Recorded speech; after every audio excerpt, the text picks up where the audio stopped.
Chapter 1, Chapter 1. Harry sat in his study, the old leather chair creaking softly as he shifted. He was deep into a book titled Dark Spells, A History. Finding it tucked away in a dusty corner of Potter Manor's enormous library had been a genuine surprise. The place was a labyrinth of forgotten knowledge, shelves groaning under the weight of centuries. The book itself, despite its ominous title, wasn't a how-to guide for aspiring Dark Lords.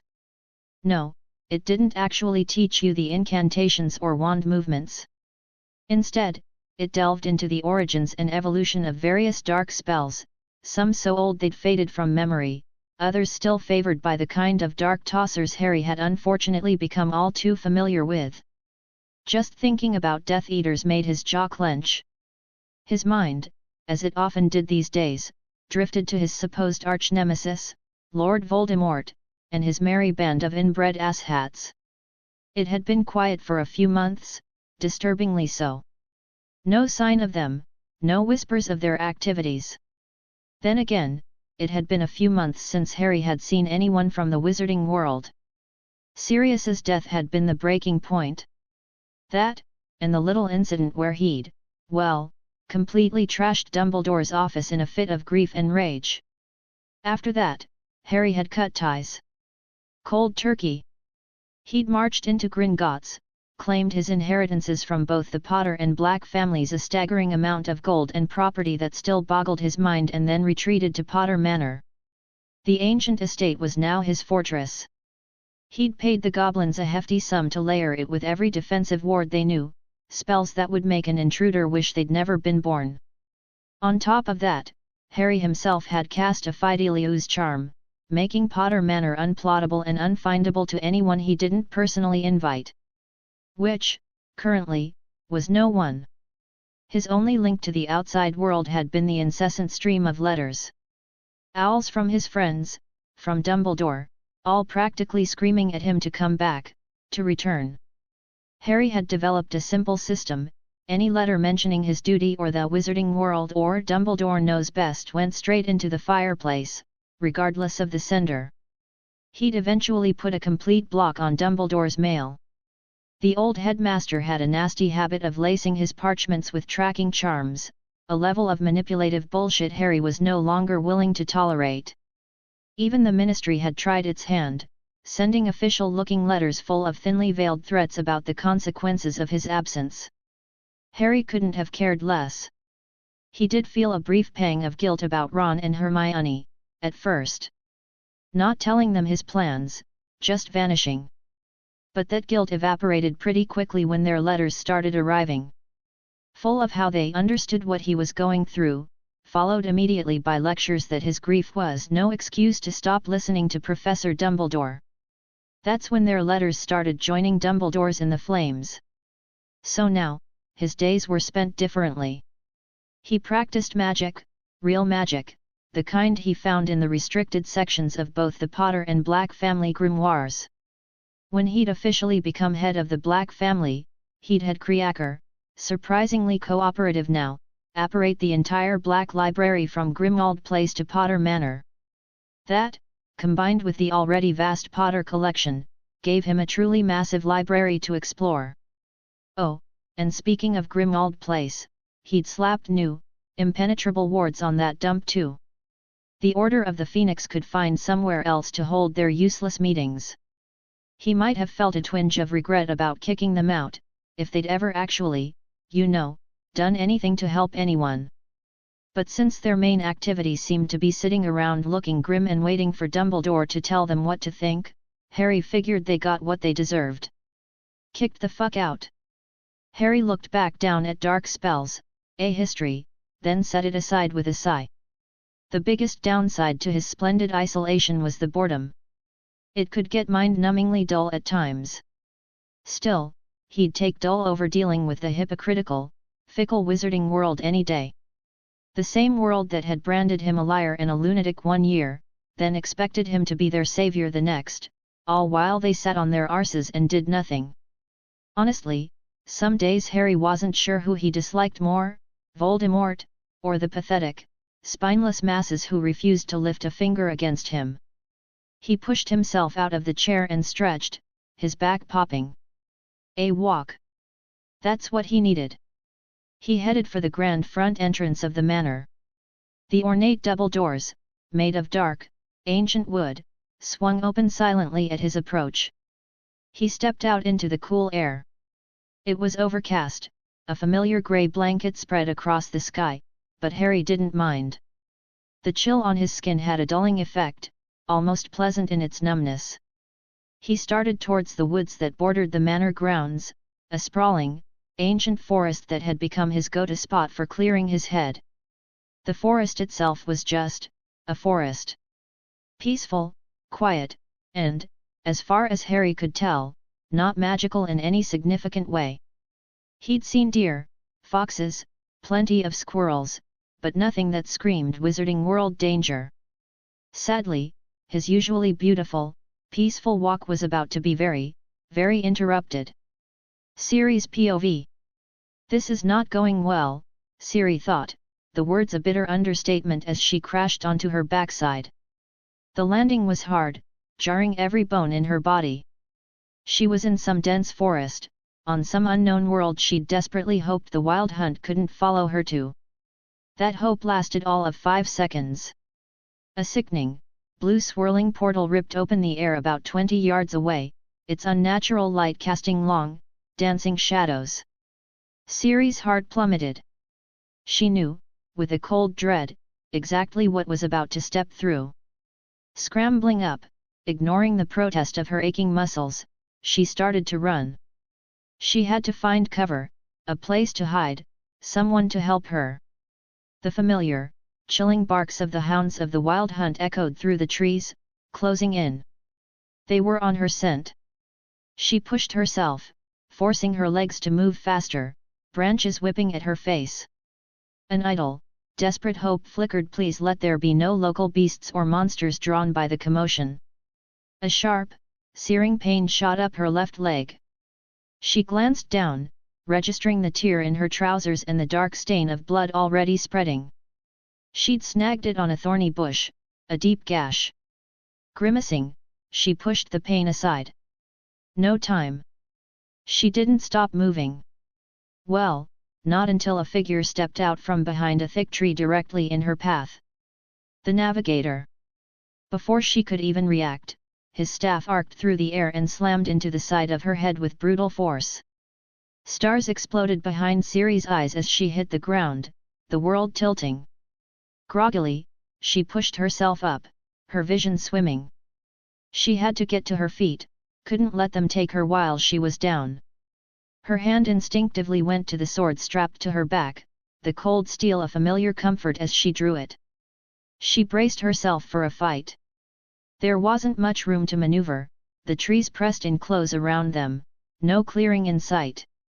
You only delay the inevitable, Ciri, the navigator's cold voice cut through the air. There is nowhere left for you to run. Ciri didn't waste breath on a reply. He was right about one thing, she was pinned. She could feel the presence of the other hunt warriors closing in, flanking her. The rest of them had caught up. She was going to have to fight her way out, or die trying. Exhaustion gnawed at her. The jump to this world, an accidental, panicked leap, had drained most of her energy. She sensed, more than saw, a warrior lunging at her from behind. With a burst of adrenaline, she twisted her body, a movement that should have been impossible for someone so tired and injured. Her blade came up, catching the warrior's sword, deflecting it wide to her right as she sidestepped to the left. In the same fluid motion, she thrust her sword forward, punching it straight through a gap in his armor, deep into his chest. She ripped the blade free with a sickening squelch. Immediately, she had to leap to her right as another warrior charged, his weapon aimed at her exposed side. No time for a fancy counter. She sidestepped again, letting his momentum carry him past, and drove her sword up into his neck, through the vulnerable join of his helmet and breastplate. It was a small victory, short-lived. She couldn't react fast enough, couldn't spin around in time to see the monstrous wild hound stalking up silently behind her. She screamed, a raw sound of agony, as its powerful jaws clamped down on her already injured calf, teeth sinking deep. The beast yanked, and she was dragged viciously to the forest floor. The pain was a roaring inferno, almost too much to bear. More hounds were on her then, a whirlwind of biting teeth and tearing claws, savaging her arms, her legs, her sides. Dimly, through the red haze of pain, she heard the warriors call them off. The navigator strode forward, his spectral form looming over her. "You should not have resisted, little swallow," he said, his voice devoid of any emotion. "You have only caused yourself more pain." Ciri looked up at him, her vision blurring, consciousness slipping away like sand through her fingers. "Damn it," she thought, a wave of despair washing over her. "I can't believe I'm going to die like this. I'll never see Gerald or Yen again. I'm scared." The darkness was closing in, pulling her under. Just as the last vestiges of light faded, a new voice cut through the chaos, sharp and incredulous. "What in the possibly nine hells are you doing?" That was the last thing Ciri heard before everything went black. Chapter 2, Chapter 2. "What in the possibly nine hells are you doing?" Harry asked, his voice cutting through the otherwise quiet woods. He'd stumbled upon what was probably the most bizarre and frankly, alarming, scene he'd ever witnessed. And given his life story, that was saying a hell of a lot. A group of large men, maybe 6 or 7 of them, were decked out in strange, skeletal-looking armor. They were all crowded around a young woman with striking ashen hair, who was lying on the forest floor, bleeding profusely from what looked like multiple nasty wounds. All of this chaos was unfolding in his forest, on his land. The one who seemed to be their leader, a tall, menacing figure holding an equally menacing staff, turned slowly. His voice, when he finally spoke, sounded like rocks grinding together. "Mortal, this does not concern you. Leave now, while you still have the chance." Harry let out a short, humorless laugh. "Leave? I think you're the one who's a bit confused here, mate. This is my forest you're currently mucking about in. You don't just get to stroll through, rough someone up, and then tell me what I should or shouldn't do." His hand drifted discreetly towards his sleeve, where his trusty holly wand was tucked away. "Now, back away from the girl. I'm only going to ask you this once. You had your chance. Kill the who," the leader began, raising his staff as if to signal an attack. He never got to finish. A blindingly bright red bolt of light erupted from the tip of Harry's wand, slamming into the leader's chest with concussive force. His bone-like armor crumpled inwards like it was made of cheap tin, and he was sent flying a good 20 feet backwards, crashing into a thick oak tree with a sickening, bone-jarring thud. The rest of the armored warriors made a classic, and fatal, mistake. Instead of keeping their eyes on Harry, the guy who'd just one-shot their boss, their heads all snapped towards the sound of the impact, watching their leader collide with the tree. Big mistake. Idiots. While their attention was conveniently diverted, Harry's mind was already working. He spotted a jagged, decent-sized rock a few feet away. With a silent flick of his wand and a focused surge of will, he began to transfigure it. The stone rippled and flowed like water, then sprouted dark fur, razor-sharp claws, and a fearsome, snarling snout.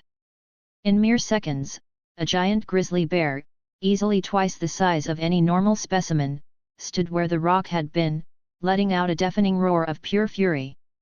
The bear, a rather impressive product of Harry's increasingly potent and less than ministry-approved magic, charged headlong into the stunned group of warriors. It swatted 2 of them to the ground with its colossal paws, the wet, cracking sound of bone loud in the sudden, shocked silence that followed their cut-off screams. They dropped like sacks of potatoes, skulls very likely caved in. Meanwhile, the monstrous hounds that had been part of the attacking group, which had been circling menacingly, now gathered themselves to launch an attack on Harry. He raised his wand again, a different, harsher incantation already on his lips. Flammes acrobus, he yelled. A vicious torrent of incredibly hot, aggressive flames leaped forth from his wand tip. This was far more potent than a simple incendio charm. It wasn't wild and uncontrollable like fiend fire, but it was a controlled inferno, designed to burn everything in its path with a vicious, consuming hunger. Harry couldn't help a grim, satisfied smirk. The spell tore into the hounds. They howled in pain, initially seeming to try and resist the intense heat, but it was clear they couldn't withstand its harsh, relentless fury for long. Their agonized yelps soon turned into whimpers, and then into silence as they were swiftly consumed by the magical fire. Harry turned his attention back to the few remaining warriors. Unfortunately, it looked like they were managing to bring down his transfigured bear, their strange, sharp weapons finding purchase in its magically conjured hide. Seeing one warrior already wounded and visibly struggling, Harry didn't hesitate. He aimed and cast a powerful blasting curse, a reducto charm amped up to 11 right at the man's exposed head. It connected with a sickening, wet crunch, and the warrior collapsed to the ground, instantly dead. The last two turned to face him, the great bear now a dissipating shimmer of fading magic. "This is usually the part where I offer a chance to surrender," Harry said, his voice dangerously calm, his green eyes glinting with a cold light. "But you've really caught me on a bad day. And, as it turns out, you lot make for surprisingly excellent stress relievers." Their skeletal armor, he now realized with a fresh wave of anger, reminded him uncomfortably of the Death Eaters and their skull masks.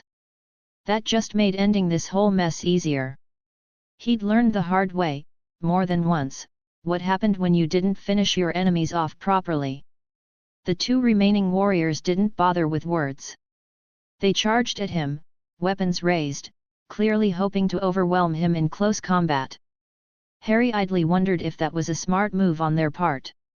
On one hand, wizards were generally considered weaker in a straight-up physical fight. On the other hand, it gave them a lot less room to dodge whatever nasty spells he was about to throw at them. He pointed his wand, a new, rather unpleasant incantation ready. "Magna Alvio," he called out, his wand tracing a sharp, precise pattern in the air before him. An almost unbearable, high-pitched screeching noise erupted from the tip of his wand, a focused wave of pure sonic agony blasting directly towards the charging warriors. They both dropped their weapons instantly, their hands flying up to clap over their helmets as they fell hard to their knees, screaming in pure, unadulterated pain. Harry kept the spell going, his expression grim and set, until he saw them both slump to the ground, unconscious, likely from the sheer sensory overload. With the immediate threats finally dealt with, Harry let out a ragged breath he hadn't realized he'd been holding and started the annoying, but very necessary, clean-up process. He levitated the armored bodies, one by one, into a grim, untidy pile. He then walked over to the tree where he'd blasted the leader. All he found was a dark, ugly bloodstain on the bark and some disturbed earth at its base. No sign of the man himself. Harry squinted, a flicker of pure anger tightening his jaw. One of them got away. Damn it! He tried a quick point me charm, hoping to get a direction, but the spell just spun uselessly in his hand. There was no visible trail to follow either, the bastard had vanished clean away. He turned back and his eyes landed on the ashen-haired girl, still lying motionless and pale on the forest floor. A jolt, sharp as a shock, went through him. In the heat of the fight, he'd almost forgotten that she was seriously injured and could very well be bleeding out as he stood there. "Creaker!" Harry yelled, his voice sharp and urgent. With the characteristic loud crack of house elf apparition, Creaker appeared beside him, his usual grumpy, disdainful scowl firmly in place. "What does filthy half-blood master want from Creaker?" the old elf grumbled, his voice raspy and full of his usual distaste. "No time for your usual charming commentary, Creaker," Harry snapped, his sudden worry for the girl overriding his normal tolerance for the elf's less-than-pleasant attitude. "Take this girl back to the manor. Now. Put her in the largest, most comfortable guest bedroom we have. Dress her wounds immediately, just do what you can to stop the bleeding for now. I'll join you in a minute. And be quick about it, understand? Kriaker, despite his constant grumbling, gave a curt, surprisingly efficient nod and, with another sharp crack, he and the unconscious girl vanished. Harry turned back to the pile of bodies. He raised his wand, muttered the incantation for his enhanced fire spell again Flammy's Acrobus and watched with grim satisfaction as the pile erupted into a cleansing, roaring blaze. Then, he turned and started jogging briskly back towards his home. Kriaker was surprisingly good at basic first aid, certainly, but he didn't know any proper healing magic. He could only stabilize her, delay the inevitable if her injuries were as severe as they looked. Harry needed to get there, and fast. Harry finally burst through the grand front doors of Potter Manor, his breathing slightly ragged from the run. Kriaker, he called out again, his voice echoing in the large entrance hall. The elf appeared instantly, looking at him with those large, disturbingly bulbous eyes. Did you get her settled in? Are her wounds dressed? Harry asked, already heading towards the wide staircase that led to the guest wing of the manor. Kriaker just nodded once, sharply. Good, Harry said, a small knot of tension easing in his chest. Right. Listen carefully now. I need you to bring me the emergency potions kit from the potions lab. It's in the chest clearly marked healing. Put it in her room for me. Then, I need you to go straight back to the forest. Make absolutely sure that once those bodies are done burning, that fire is completely, utterly out. I don't want the whole bloody forest going up in flames because of this. After that, you need to erase every single trace of what happened out there today. No bloodstains, no scorch marks, no disturbed earth, nothing. Understood? Kriaker nodded again, his expression unchangingly sour but his attention clearly fixed on the orders. And one more thing, Harry added, pausing at the foot of the stairs. Go around the entire perimeter of the forest land that I own and reinforce all the existing wards. Put up new ones if you think they're needed. I've been putting that off for far too long, and today proves I can't afford to anymore. After all that is done, you can go back to, well, whatever it is you normally do to keep yourself busy around here. Kriaker gave another short, jerky nod and popped away with another crack to carry out his long list of orders. When Harry had first officially inherited Kriaker, along with the crumbling wreck of Grimmauld Place and the weighty title of head of the Black family, he'd laid down some very firm, magically binding ground rules. He'd given the ancient elf a series of direct, unbreakable commands to ensure Kriaker could never purposefully betray him or spill any of his secrets to anyone. He'd also ordered Kriaker to always seek clarification if any order was ambiguous or unclear, rather than interpreting it in some twisted, unhelpful way that house elves sometimes did. Kriaker hadn't been happy about it, not one bit, but he'd been magically compelled to obey every word. In return for his, extremely grudging, compliance and undeniable efficiency, Harry had made a single, small concession. He let the house elf call him whatever disrespectful names he wanted, within reason. Chapter 3. Harry moved fast up the stairs, not quite running but close enough to it. His heart was beating a little too quickly, though he wasn't sure if it was from the urgency or just nerves. He reached the guest room he had asked Kriaker to prepare and pushed the door open. The girl was lying on the bed, deathly still. Pale. Too pale. Harry stepped into the room quietly, almost cautiously, and walked up to her side. Kriaker had already started dressing her wounds. Her white blouse was gone, but not in a way that made Harry uncomfortable at first. The wrappings on her upper body started just below her shoulders, thick layers of cloth soaked with potion and blood. It wasn't until Harry pulled back the covers completely that he got a full look at what he was working with. Her tan trousers were still on, but they'd been rolled up to her knees, the left leg wrapped up from calf to ankle. Blood was still leaking through the dressings. Too much blood. That meant the wounds were deep. Maybe even hit an artery. Damn it, Harry muttered under his breath and summoned the potion chest Kriaker had brought. It landed softly next to him. He knelt beside the bed, biting the inside of his cheek before slowly starting to unwrap her wounds again. He tried not to look anywhere he shouldn't, really tried, but he was still a teenage boy and her body was literally right there. The wrappings kept things modest, but his face still flushed a little anyway. He shook his head, annoyed at himself, and focused back on the blood. He raised his wand and began muttering the few healing spells he knew, ones that at least slowed the bleeding. They weren't advanced, but they were enough to buy her time. When he saw the blood finally slow down, he reached into the chest and pulled out a small purple potion. He uncorked it and let a few drops fall around the entrance of the deeper wounds. It sizzled slightly against her skin, but that was normal. It meant it was working. With her upper body stable, he moved down to her legs. That's when he realized the blood had soaked further up her thigh. The trousers had to come off.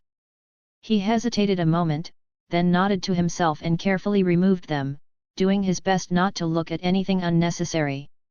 Thankfully, she was wearing underwear, so at least that wasn't going to add to his already growing guilt. Her legs were strong. Long. But also a mess. Another wound had been missed entirely, probably hidden under the fabric earlier. A thick splinter of wood was lodged deep in her thigh. Harry winced just looking at it, then took a breath and slowly pulled it out. She didn't stir. He cleaned the area, applied more of the potion, and moved on to the worst part, her calf. His stomach twisted. It wasn't just a bite, it looked like something had tried to tear a chunk out of her leg. The skin and muscle were mangled, chewed up like raw meat. There was no way he could heal that. Not with what he knew. Not with what he had. Harry swallowed hard. He had two choices.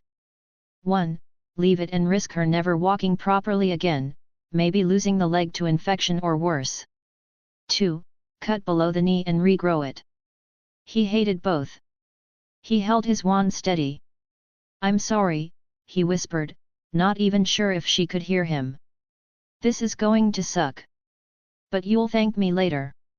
He hesitated one last second, then flicked his wrist. A slicing charm flashed out and cleanly cut through her leg below the knee. Her body jolted. Harry quickly hit her with another numbing charm before the pain could reach her. He grabbed the vial of skeletal and poured a careful amount onto the stump. The bone would come first. Then everything else. Or, it would, because he had something better. From the bottom of the chest, Harry pulled out a tiny glass vial. The elixir of life. A gift to the Potters ages ago from Nicholas Flamel himself. No idea why, or how, but right now Harry was thankful for the mystery. He opened her mouth and gently poured the silvery liquid in. She swallowed instinctively. That would do it. Between the skeletal and the elixir, her leg wouldn't just heal, it'd be like new. Harry rewrapped the stump and moved on to the rest of her injuries, doing what he could. Some cuts were minor, others needed a bit more potion. Eventually, everything was sealed and covered. He sighed, wiping sweat from his brow. The hard part was over. Now came the cleanup. He levitated her carefully off the bed and vanished the blood from the mattress. A few quick cleaning spells took care of the rest. He laid her back down gently and covered her with a fresh blanket. Her clothes he gathered into a bundle. They were bloody and torn, but he could fix them. Clean them at the very least. He shrunk the potion chest, tucked it under his arm, and stood at the door. He glanced back at her one more time. Still asleep. Still breathing. "Rest up," he said softly. "You've earned it." Then he closed the door behind him. Ciri's POV. Her entire body ached. Not the kind of ache from training or falling off a horse, this was deep, like every muscle had been chewed on and spat out. Her eyes blinked open, squinting against the bright light filtering into the room. She groaned softly and blinked a few more times before her vision cleared. Where was she? The bed was massive. comfortable. Too comfortable.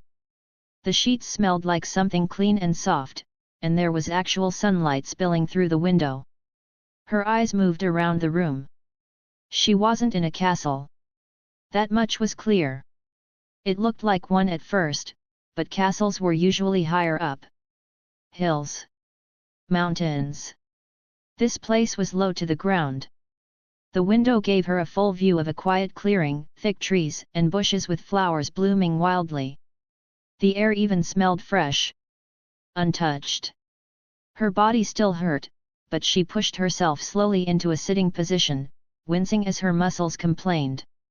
Okay. Definitely not dead. She scanned the room. It was nice. Really nice. There was a sense of wealth to it, sure, but not the kind that screamed "look at me."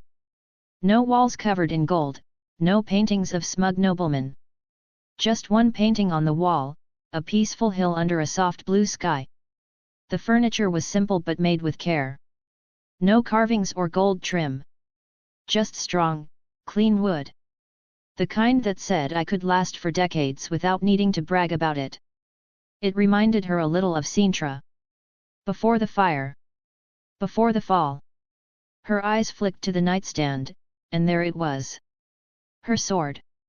Leaning gently against the side. She let out a breath she didn't realize she'd been holding. Good. Whoever had taken care of her hadn't taken everything. Still, her body screamed every time she moved. Even just sitting upright made her feel like she'd run 10 miles through a forest full of monsters. She looked around once more. Everything about this place told her she wasn't a prisoner. Not yet, anyway. It was quiet. Clean. Soft. A manor, maybe? It had that feel. But not like the other manors she'd been to, full of painted ceilings and people who smelled like greed. This place felt grounded. Like someone lived here. Really lived here. She leaned her head back against the pillows and closed her eyes for a moment, letting the light warm her face. Her leg still throbbed a little, but she could feel it. Move it. That surprised her more than anything. That was when she heard footsteps outside. And a soft knock on the door. Her host had finally arrived. Chapter 4. Chapter 4. Harry walked into his guest's room carrying a rather large, laden tray. He'd had Kriaker keeping an ear out, ready to inform him the moment she woke up. He'd also made a point of checking in on her himself once a day, just to make sure her wounds were healing properly and there were no signs of infection. He'd been genuinely amazed, and a little awed, by how quickly her severed foot had regrown. He'd expected the skeletal to mend the bones, of course, but the elixir of life he'd cautiously administered had worked wonders on regenerating the flesh and tissue at a speed that was frankly astonishing. Apparently, the ancient, near-mythical potion lived up to its name. As soon as Kriaker had popped in to tell him the girl was awake, Harry had ordered the elf to whip up a hearty, well-rounded breakfast. He'd specifically requested pitchers of both orange juice and fresh water, figuring she'd be thirsty. He'd also gathered her clothes which he'd had Kriaker clean and mend with a few subtle magical touches and folded them neatly. He levitated the small pile of clothes to float silently behind him as he approached the guest room door, then gently set them down on the floor just outside. If this girl knew nothing about magic, or worse, had some sort of aversion to it, it would be wise not to go barging in and casually flinging spells around in front of her. First impressions and all that. He balanced the large tray skillfully on one hand, a trick he'd picked up from years of hastily eaten meals, and knocked softly on the door before gently pushing it open. He saw the girl sitting upright, propped against the plush headboard of the massive four-poster bed. Harry winced internally. That must have been a real struggle to manage on her own, given the state she'd been in. He quickly pasted on what he hoped was a warm, friendly smile. "Good morning," he said, his voice deliberately soft. "Glad to see you're finally awake. And even strong enough to sit yourself up. That must have been pretty uncomfortable." I would have come in sooner to help if I'd known you were going to try and get up right away. The girl offered him a small, cautious smile in return. It didn't quite reach her eyes, but it was a start. It's fine, she said, her voice a little hoarse. Thank you for your hospitality. Would you mind telling me how I got here? Harry nodded. Of course. But first, he gestured with his chin towards the tray, let me put this down so you can dig in. I'll talk while you eat. Deal. He tried another smile, a bit more genuine this time. The girl's stomach answered for her with a loud, embarrassingly audible growl at the mere mention of food.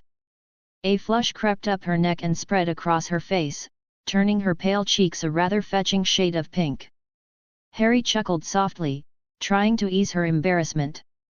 He carefully set the tray down on the bedside table next to her, figuring putting it directly on her lap might be painful with all the soreness she was likely still feeling. All right then, he began, gesturing to each item on the tray. Well, I didn't know if you had any particular breakfast preferences, so I had an omelette made for you. It's pretty big. Next to it, you've got some toast, and some fresh pineapple. The pitchers there have orange juice and water, so you can have whichever you prefer, or both, of course. And that little bottle next to the food and drink is a pain-relieving potion. Should help with any lingering aches. The ashen-haired girl didn't hesitate. She picked up the small vial of potion and downed it in one gulp, then immediately turned her attention to the massive, fluffy omelette Kriaker had prepared. Harry had made sure to have extras made, just in case she was still hungry after this one. She got about halfway through the omelette, eating with a focused intensity that spoke of deep hunger, before she seemed to calm down a little. She looked up at him again, another blush dusting her cheeks, though this one was much less pronounced than before. You were saying, about how I came to be here. She prompted, her voice a little stronger now. Oh, right. Yes. Forgive me, I can be a bit forgetful sometimes, Harry said, rubbing the back of his neck sheepishly. As to how I found you, well, I was taking a stroll through the woods just outside the manor grounds when I heard some noises. Sounded like metal clashing on metal, a fight, coming from a distance. I decided to investigate, naturally. By the time I actually found you, though, you were bleeding out on the ground, surrounded by those blokes in the skeleton armor. He paused, taking a sip from a glass of water he'd brought for himself. I asked them what in the blazes they thought they were doing. The main one, the one with the fancy staff, basically told me to clear off or die. Charming chap. At that point, I figured they were definitely up to something unpleasant, so I warned them to step away from you and leave my property immediately. The one with the staff, he tried to order his goons to kill me, but as soon as I heard him start to give the order, I attacked. The rest of it, well, it's a bit of a blur, to be honest. It wasn't long before they were all down, including their rather nasty-looking beasts. Unfortunately, the one with the staff, their leader I'm guessing, managed to escape before I could finish him off. He made sure to keep his tone even, matter of fact. Despite that, I burned the dead bodies to ash and had the ashes scattered throughout the forest. Figured it would throw off any trail and mess with their scent if they came looking. I then got rid of any scent leading back here to the manor, so they shouldn't be able to track us. After I got you back here, I started treating your various wounds. That was 4 days and 3 nights ago. I've been checking in on you once a day, just to make sure your wounds were healing properly. Then I told my servant to let me know immediately when you woke up, so I could make sure to get you fed and watered as soon as possible. And, well, now here we are. He'd deliberately left out any mention of magic, just in case. The girl looked decidedly uncomfortable by the end of his story, her brow furrowed. Is something wrong? Harry asked, a touch of concern creeping into his voice. Your wounds aren't acting up, are they? She shook her head quickly. No, I'm fine, thank you. It's just, for someone as young as you to be able to take on the wild hunt single-handedly, it's unheard of. You must be a truly great warrior, or perhaps a mage, she asked, and there was an almost hopeful, searching quality to her voice. Harry's eyebrows shot up in surprise. So, the girl did know about magic. Or at least, she believed in it. That made things interesting. He decided to take a leap of faith and tell her the truth. No point beating around the bush. Well, he began, a little awkwardly, I'm not sure if mage is exactly the right word. My people, we usually call ourselves wizards and witches. But yes, I am proficient in magic, if that's what you're asking. He finished with a slightly sheepish grin. The girl visibly relaxed at his confession, a sigh escaping her lips. Harry was curious as to why that would be such a relief to her. That's a relief, she explained, a faint smile touching her lips. For a second there, I was worried you might have been some manner of beast that had taken on human skin. Like a higher vampire, or something similar. Harry's right eyebrow shot up so high it nearly disappeared into his hairline. An amused smile graced his face. A vampire, really, he said, a teasing note in his voice. I think you've been reading too many dramatic romance novels. She frowned slightly at that. Do vampires not exist here, then? She asked, and the way she said here struck Harry as odd.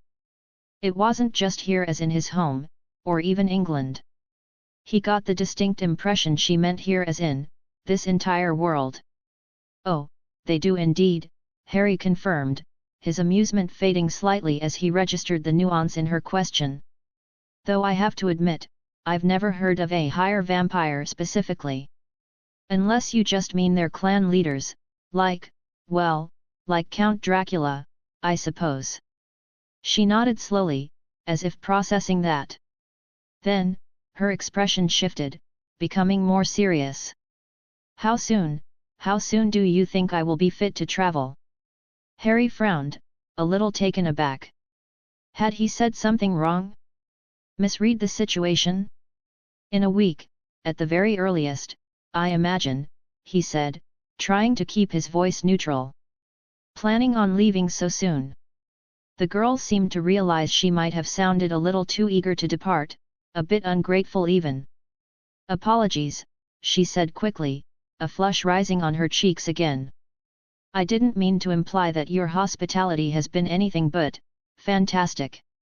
Truly. However, the wild hunt, they will still be looking for me. And me being here, well, it puts you in an enormous amount of danger. Harry nodded in understanding. That made sense. He offered her a reassuring smile. You needn't worry about that, if that's your main concern, he said calmly. I have wards around the home. Powerful magical protections that prevent any unwanted entry. As well as something called a Fidelius charm in place. It's about the nearest thing to making it completely impossible for anyone to find my home, unless I personally tell them how. The girl looked at him, her expression a mixture of curiosity and perhaps a touch of skepticism. A Fidelis charm, she repeated, clearly waiting for him to explain. Chapter 5. The Fidelius charm, Harry explained, leaning forward slightly, is a very complex and powerful piece of magic. Essentially, it takes a secret, in this case, the location of Potter Manor, and hides it deep within the soul of a chosen person, the secret keeper. That's me, by the way. Once the secret is hidden like that, it's impossible for anyone else to find out, unless I, the secret keeper, willingly tell them. It's a very high-level charm, and there's no known counter to it. Even things like scrying, divination, crystal balls, all that stuff, completely useless against it. He paused, letting that sink in. Those people you called the Wild Hunt? They've been nosing around the edges of my property all week, trying to pick up your trail again. Sadly for them, I completely destroyed any trace of your path, and any time they get too close to the wards I have set up, they just sort of get lost. They end up turning back, probably thinking they've taken a wrong turn or that you're long gone. I overheard some of them talking on the last day they were sniffing around, couldn't understand the language, sounded like complete gibberish to me, but judging by their gestures and frustrated tones, I think they've given up and believe you've already moved on from this area. He offered her what he hoped was a reassuring smile. You are perfectly safe here, Ciri. I promise. Plus, even if they could somehow magically teleport straight through all the outer wards, which they can't, by the way, the Fidelius charm essentially puts the whole house into a sort of quasi-pocket dimension. It means they couldn't even see or touch the house, even if they were standing right in front of where it should be. He finished his explanation, watching her reaction. She looked genuinely impressed, her ashen eyes wide. I have never heard of a spell that powerful, that can do something like that, she commented, a note of awe in her voice. You must be very powerful. Harry felt a blush creep up his neck at her praise. He stammered a bit, suddenly feeling awkward. Well, I'm all right, I suppose. Far from the weakest wizard around, I guess, he said modestly, deflecting the compliment. He knew, deep down, that he had a natural talent for magic, that he could probably hold his own against, and even beat, most adult wizards. But it still made him uncomfortable to talk about his own abilities, especially when someone was looking at him with that kind of open admiration. Ciri smiled, a genuine, warm smile this time, and seemed to chuckle softly in amusement at his flustered reaction. She finished the last of her omelette and took a long drink of orange juice. I feel much better now, thank you, she said, her voice stronger and clearer. Thank you for the meal, and for the medicine. I can already feel the pain dulling significantly. She gave him a grateful smile. Harry smiled back, relieved to see some color returning to her cheeks. You are most welcome. By the way, he added, realizing they hadn't actually introduced themselves properly. My name is Harry. Harry Potter. Well, it's lovely to meet you, under the circumstances. She smiled again, a little wider this time. Ciri, she replied. It's nice to meet you too, Harry Potter. Harry grinned, but then his expression flickered as he remembered something. Oh! I almost forgot. With a casual, almost unconscious flick of his wrist, he silently summoned her neatly folded clothes from where he'd left them outside the door. They floated gently into the room and settled onto the foot of the bed. Here are your clothes, he said. I noticed you were wearing trousers and a blouse when I found you, so I took the liberty of, well, I went and got you some similar clothes from a nearby store, just in case you wanted a change or something more comfortable to wear than what you arrived in. They're on the dresser over there. He gestured towards a large mahogany dresser against the far wall. Please, don't feel pressured to wear them if you don't want to, or if you're not comfortable. I just wanted to give you the option, that's all. He was quietly glad he could just pop into a regular Muggle shopping mall for things like that, rather than having to brave a wizarding shopping district like Diagon Alley. He knew how to get to the French equivalent, Place Cashie in Paris, because he'd swallowed his pride and sent a letter to Fleur Delacour asking for directions. He'd also specifically asked her not to tell anyone he'd been in contact. It had been a little awkward, to be honest, as he hadn't spoken to her since the Triwizard tournament, and their parting hadn't exactly been on the best of terms. Luckily, Fleur had seemed genuinely happy to hear from him, though she'd given him a stern, but good-natured, dressing down via return owl for taking so long to send her any kind of letter. She'd mentioned how distraught she'd been, thinking he hadn't wanted to continue their friendship after everything. She'd, of course, given him the directions to Place Cashie and had even insisted he should visit her sometime if he was ever in France. He mentally shook his head, trying to pull his thoughts back from that tangent. Thank you, Ciri said, looking genuinely touched by his thoughtfulness. For your continued kindness. Are you absolutely sure you don't mind me staying here for a little while?" she asked, a hint of uncertainty in her voice. "Of course I don't mind," Harry said immediately, and he meant it. "Honestly, I live in this massive, empty house with no one but my crabby old house elf for company. Having someone else around is probably good for me. Make sure I don't completely go insane from the isolation," he joked, trying to lighten the mood. He gathered up the empty tray. "Get some more rest. I'll have Kriaker bring you lunch later." He gave her a final smile and headed for the door. As he closed it softly behind him, he wondered briefly, with a strange mix of apprehension and anticipation, what the coming weeks, and this unexpected house guest, had in store for him. Harry's life, from the moment he was born up until about 6.5 months ago, had been the emotional equivalent of a really shitty, poorly maintained roller coaster. It was mostly terrifying drops down steep ravines of horribleness, with only the occasional, tiny little hill of fleeting happiness. Things had started to get marginally better about 9.5 months ago, when he'd finally cut off all connection to the manipulative, ungrateful British wizarding world. But it wasn't until about 6.5 months ago, when he met a certain ashen-haired girl a year older than him named Ciri, that things had really started to change for the better. Ciri. Her full name, he'd found out later, was Cirilla, but she'd playfully, and sometimes painfully, punch his arm if he ever dared to call her that. Ciri was, well, Harry didn't even know how to properly describe her.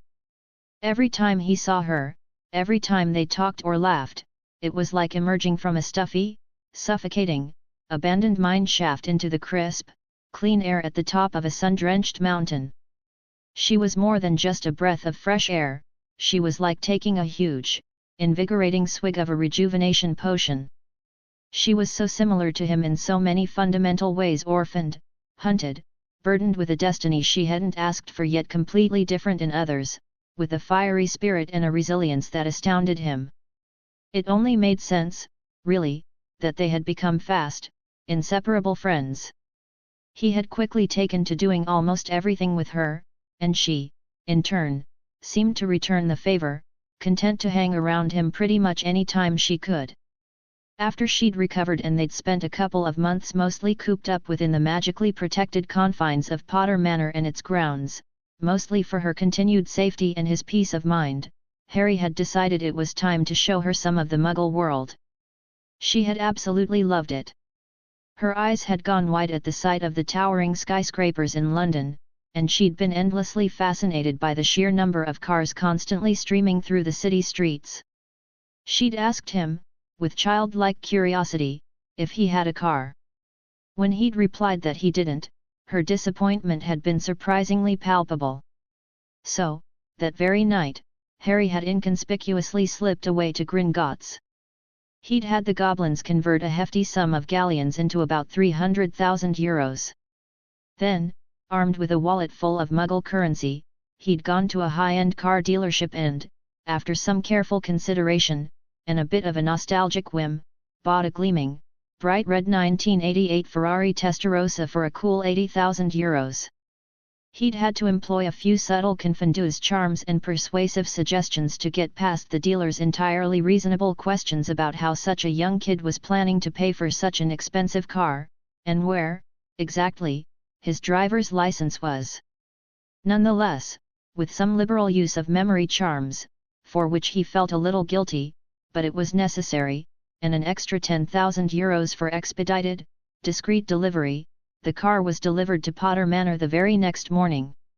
Getting the Muggle delivery drivers through the outer wards had been a right hassle, involving a lot of carefully timed lowering and raising of specific sections, and he'd felt pretty bad about all the charms he'd had to layer on them so they would completely forget the location of his house. He'd made sure to give them a very generous tip for their troubles. Ciri had woken up that morning and nearly screamed in pure, unadulterated excitement when she saw the sleek, iconic sports car parked on the makeshift gravel driveway Harry had created, with a bit of magical landscaping, leading from the manor to the nearest main road, which was a good 3/4 of a mile away. It had been an entire, hilarious, and slightly terrifying process learning how to drive the thing. Neither of them had ever driven a car before, and a vintage Ferrari Testarossa wasn't exactly the ideal learner vehicle. But eventually, after a lot of jerky starts, near misses with ancient oak trees, and much laughter, they'd gotten the hang of it. This is even better than racing on horseback. Ciri had yelled with pure, exhilarating joy, her ashen hair flying behind her as the speedometer needle crept past 257 km per hour, that was nearly 160 mph. Harry, on the other hand, had been gripping the passenger side door handle for dear life, his eyes squeezed firmly shut, muttering a string of increasingly desperate prayers. Ciri had laughed at him, mercilessly, for a solid week after that. Their next big adventure had taken them across the Channel to France, where they'd decided to explore the more magical side of things. The French Ministry of Magic, Harry had been pleased to discover, was significantly less overtly racist and prejudiced than its British counterpart. Any politicians who held such views were smart enough to keep them to themselves. This meant that Place Cachy, the French equivalent of Diagon Alley, was a vibrant, bustling hub filled with a multitude of different humans and a fascinating array of other magical creatures, Vila, Fla's relatives, no doubt, goblins running their own banks, even a few centaurs browsing bookstalls. Ciri had also developed an immediate and intense love for magical versions of French food. She now possessed a sweet tooth that, according to her, could only be truly satisfied by a generous slice of treacle tart, which, she insisted with unwavering conviction, was infinitely tastier than any Muggle counterpart she'd ever tried, or that Harry had ever made for her. Harry had just rolled his eyes dramatically at that particular declaration, leading to a playful argument about the merits of magical versus Muggle baking. It was in the middle of one such light-hearted debate, as they were strolling through a sun-dappled magical marketplace in Paris, that a familiar, melodious voice had called out. "Harry! It is so good to see you again!" Fleur Delacour said, her silver blonde hair gleaming in the sunlight as she approached them. Before Harry could even react, she'd swept him into a surprisingly warm, enthusiastic hug, which surprised the absolute hell out of him. Ciri had just watched the whole exchange calmly, her expression unreadable, though Harry could sense a subtle tension in her, a slight discomfort at the sudden appearance of this beautiful, very obviously magical woman who clearly knew Harry well. Chapter 6, Chapter 6. "Hello, Fleur," Harry replied, managing a polite smile despite his surprise. "It's good to see you too. How have you been? And how's your sister, Gabrielle, doing?" He noticed her English had improved quite a bit since the tournament. She still had her charmingly heavy accent, but she could pronounce most of the words clearly now. The French girl beamed at him, her villa allure practically shimmering in the Parisian sunlight. "I am doing very well, Harry, and so is my sister. Though, you should be careful," she added, a mischievous glint in her bright blue eyes. "She is recently at puberty, and you are still very much the target she wishes to sink her claws into. You know her little crush on you only got worse after the tournament." Harry shifted uncomfortably at the thought.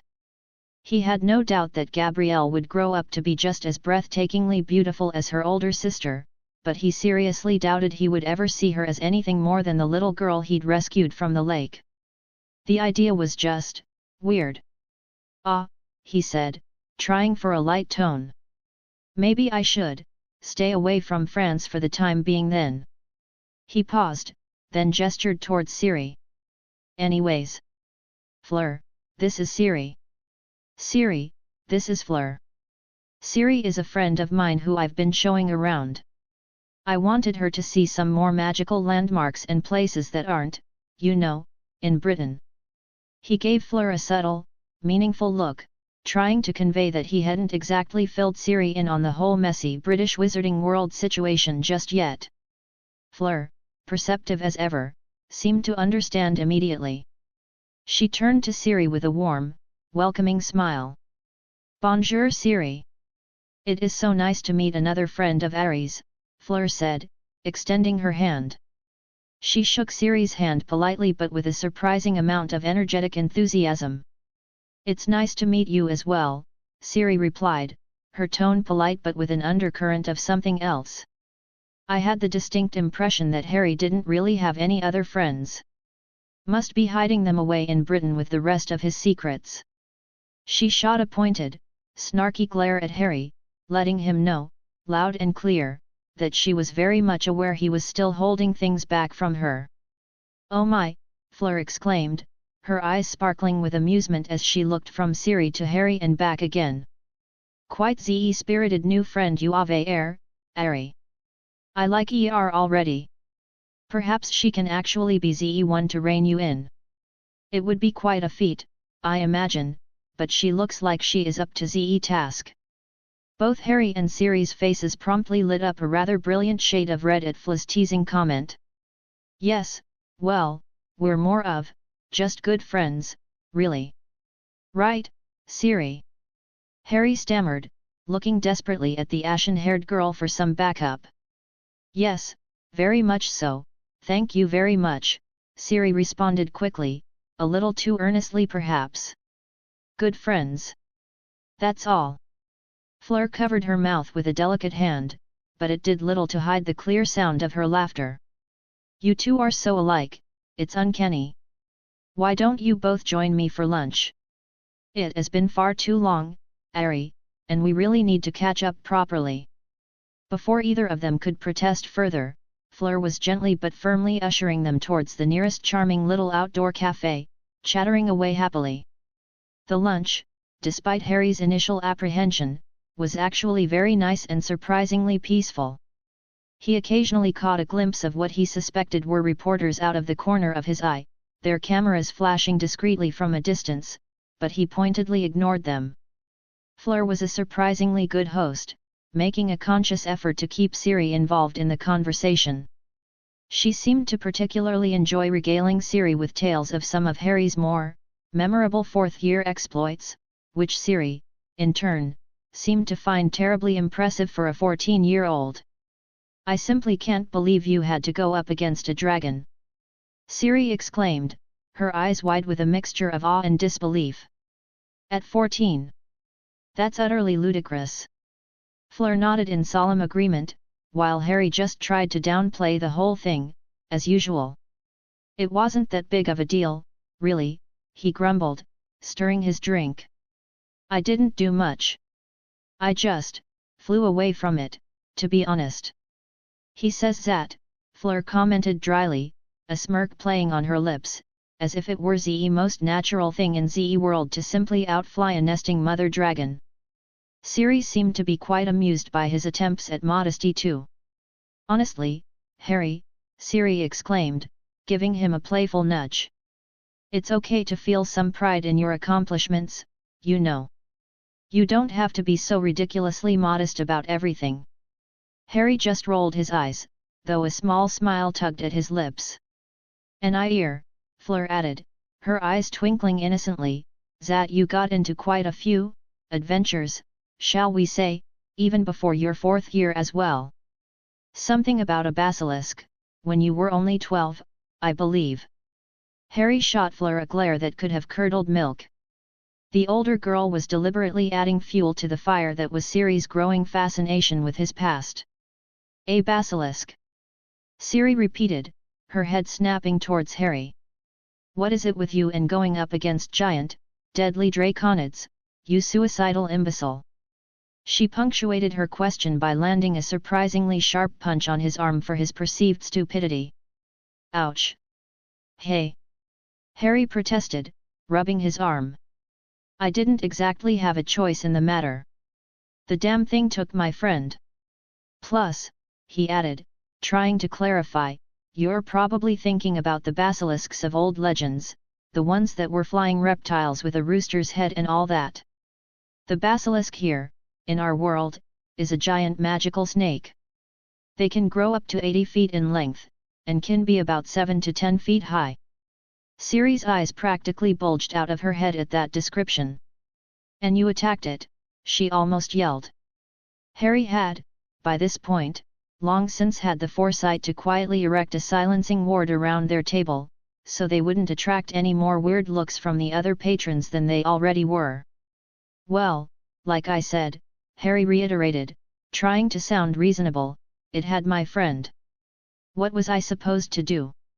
If I remember my history correctly, Fleur added, her voice still dripping with that infuriatingly innocent tone, basilisks are rather infamous for avaying the strongest venom in the magical world, second only to the Nundu, I believe. As well as possessing a gaze that can kill you instantly if you make direct eye contact with it. Harry's glare towards Fleur intensified, hot enough to melt iron. Fleur, he hissed, his voice tight with exasperation. Fleur just looked back at him, all wide-eyed innocence. Harry buried his face in his hands with a groan.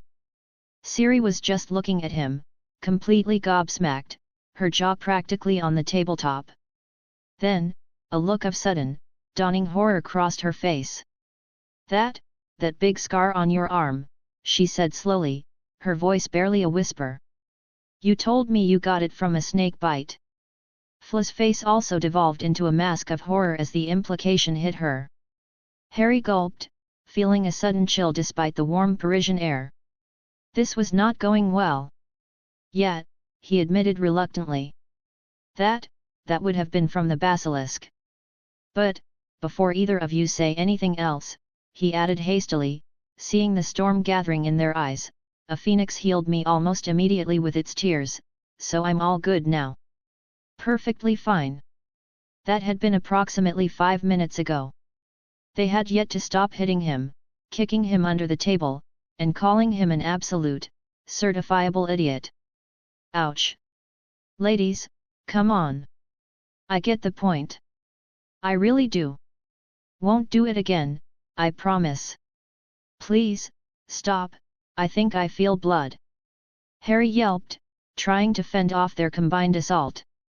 They probably would have continued their well-deserved barrage if, at that exact moment, a majestic phoenix hadn't flamed directly onto their table in a burst of golden fire. All sounds of violence, and Harry's complaints about said violence, stopped instantly. Fawkes, Dumbledore's phoenix, was looking directly at Harry, and Harry was doing everything in his power not to glare back at the bird with open hostility.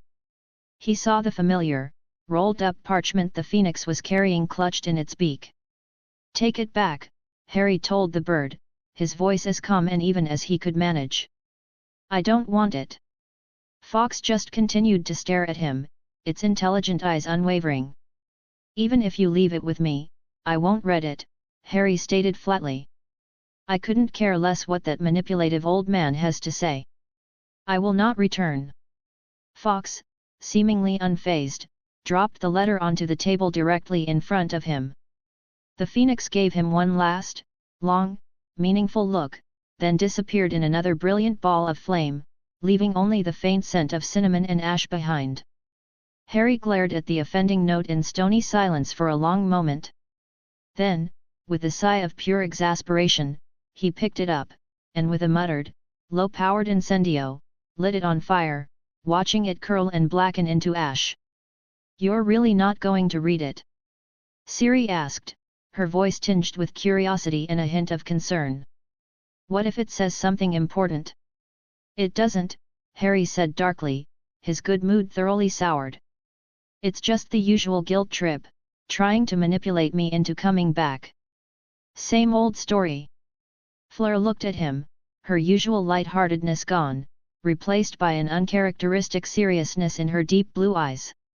Harry, she said, her voice gentle but firm. I am, and I always will be, your friend. But you cannot run from this forever.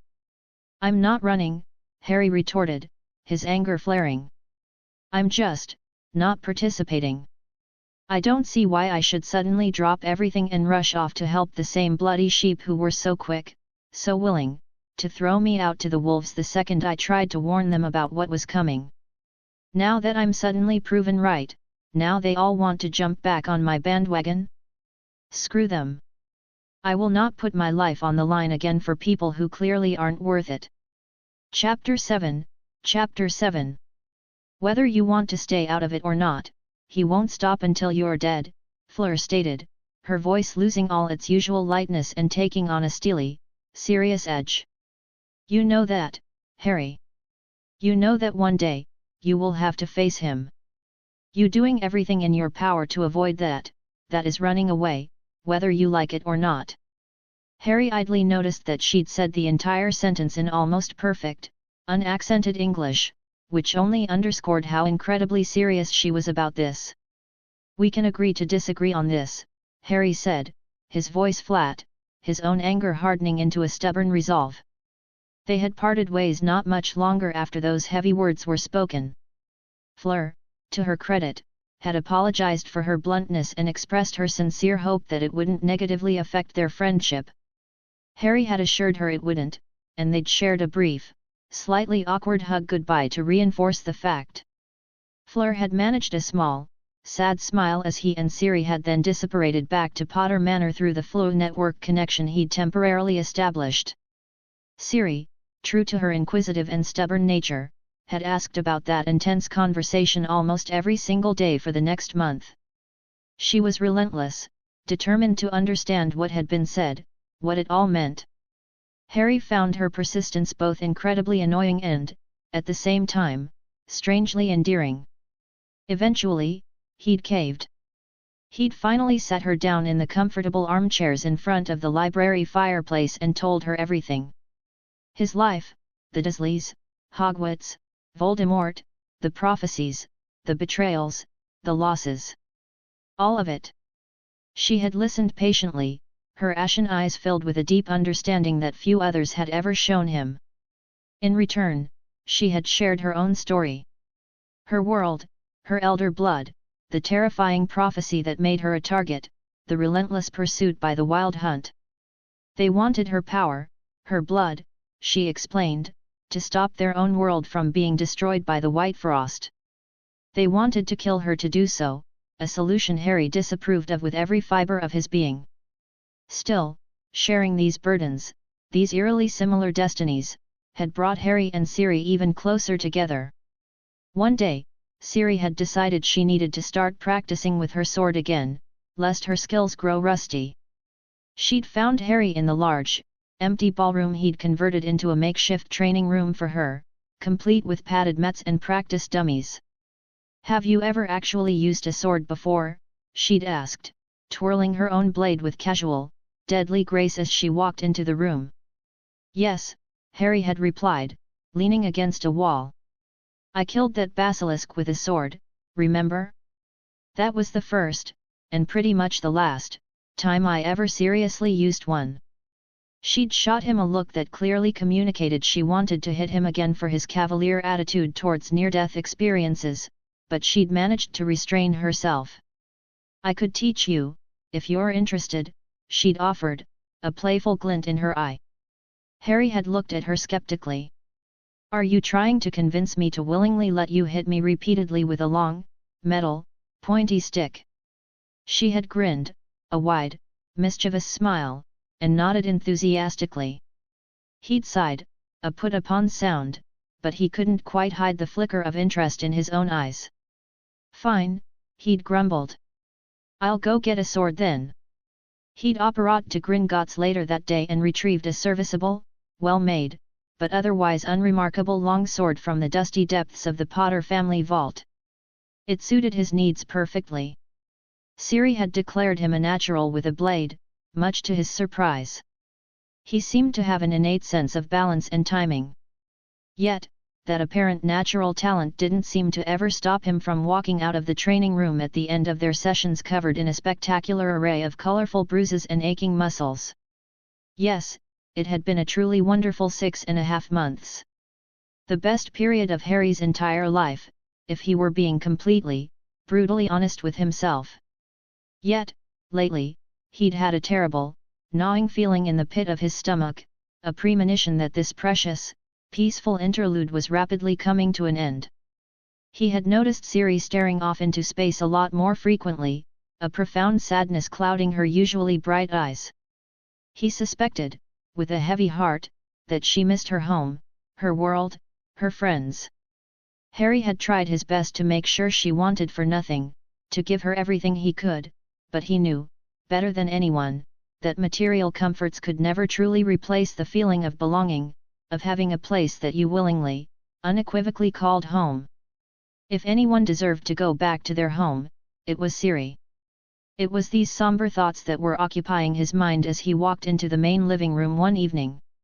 He found Ciri sitting on the plush rug in front of the grand fireplace, staring deeply into the dancing flames, lost in thought. Harry moved quietly to sit down beside her. She briefly registered his presence with a small, almost imperceptible nod, before her gaze drifted back to the mesmerizing fire. They sat like that, in comfortable, understanding silence, for a good 20 minutes. "You're leaving soon," Harry finally said, his voice quiet. He had meant for it to be a question, but they both knew, with a certainty that settled heavily in the air between them, that it was a statement of undeniable fact. She turned her head to look him in the eyes, her own filled with a familiar sadness. Then, she looked down at her hands, clasped tightly in her lap, and nodded slowly. "How long?" he asked, his voice barely a whisper, already dreading the answer. "A week," she said softly. "Maybe 2, at the most." Harry nodded, a lump forming in his throat. "Well, I suppose we should start making preparations then," he mumbled, his gaze fixed on the flickering flames. He moved to get up, to leave the room, needing to hide the sudden, overwhelming wave of distress that threatened to consume him. He didn't want her to see how truly distraught he was. As soon as he made to stand, though, Ciri launched herself at him. She wrapped her arms around him tightly, burying her face into the crook of his neck, her body trembling slightly. He could feel the warmth of her tears seeping into his shirt. Slowly, carefully, he wrapped one arm around her waist, the other around her torso, holding her to him just as tightly. He rested his head gently on top of hers, closing his eyes, trying to make sure he memorized everything about her: the feel of her hair against his cheek, the unique scent of her skin, the way she fit so perfectly against him in the precious, fleeting short time they would have left together. She smelled like the wild to him, a clean, earthy scent of pine needles and distant rain, a smell he never knew could be so utterly intoxicating, so painfully familiar. They stayed that way, holding each other in the warm glow of the firelight, for the rest of the night. 2 weeks later. February 1st. Harry was helping Ciri pack the last of the clothes she would be taking with her into a small, unassuming wooden trunk. He had etched a very simple, but effective, rune onto the lid, one that would allow the trunk to shrink or expand with a focused channel of magic. Something that Ciri, as he had discovered, possessed in absolute spades. "Do you have everything?" Harry asked, his voice carefully neutral as she finished neatly folding a blouse and tucked it into the trunk. "Boots, blouses, undergarments." She closed the lid and, with a soft murmur and a wave of her hand, the trunk shrank down to the size of a matchbox. She picked it up and threaded its thin silver chain around her neck, letting the tiny trunk nestle against her collarbone. "I'm sure I have everything," she said, a hint of her usual sarcastic humor returning. "Though, if you really want to go digging through my undergarments just to make absolutely sure, feel free." Harry felt a blush creep up his neck at the very idea, but he still managed a small, amused smile. "No thanks," he responded, trying to sound casual. "I rather like my balls intact, thank you very much." Ciri stepped in front of him, a soft, almost melancholic smile on her lips. "How do I look?" she asked, doing a slow, graceful twirl. She wore the same clothes she had first arrived in all those months ago, a simple white blouse, practical light brown trousers, and her familiar, well-worn sword strapped securely to her back. Harry smiled at her, a genuine, though undeniably sad, smile. "Perfect," he told her, his voice a little thick. He hoped, desperately, that he was doing a good enough job of covering the profound sadness that was tearing him apart inside. She smiled back at him reassuringly, then reached out and took his hand. Together, they began to walk slowly through the grand, silent rooms of Potter Manor for the very last time. It was such a nice, peaceful, almost dreamlike experience that Harry almost forgot, for a blissful moment, that this would be the first, and also the very last, time they would ever do this. They reached the ornate front door, and Harry had to fight every single cell in his body that was screaming at him not to open it, not to let her go. But he did. He opened it, because he knew, with a certainty that ached deep in his soul, that as much as it hurt him to let her go, it would hurt him infinitely more if he ever tried to force her to stay. The door swung open, and beautiful, bright sunlight streamed through, momentarily blinding them. Harry felt a small, irrational pang of annoyance that it was such a stunningly beautiful day, on what he knew he would probably consider one of the worst, most painful days of his life for a very, very long time to come. They both stepped outside, onto the stone porch, and simply stood there for a moment, blinking in the sunlight. Harry didn't know how long they just stood there, hand in hand, him trying to soak in every last detail of her presence, to burn her image into his memory.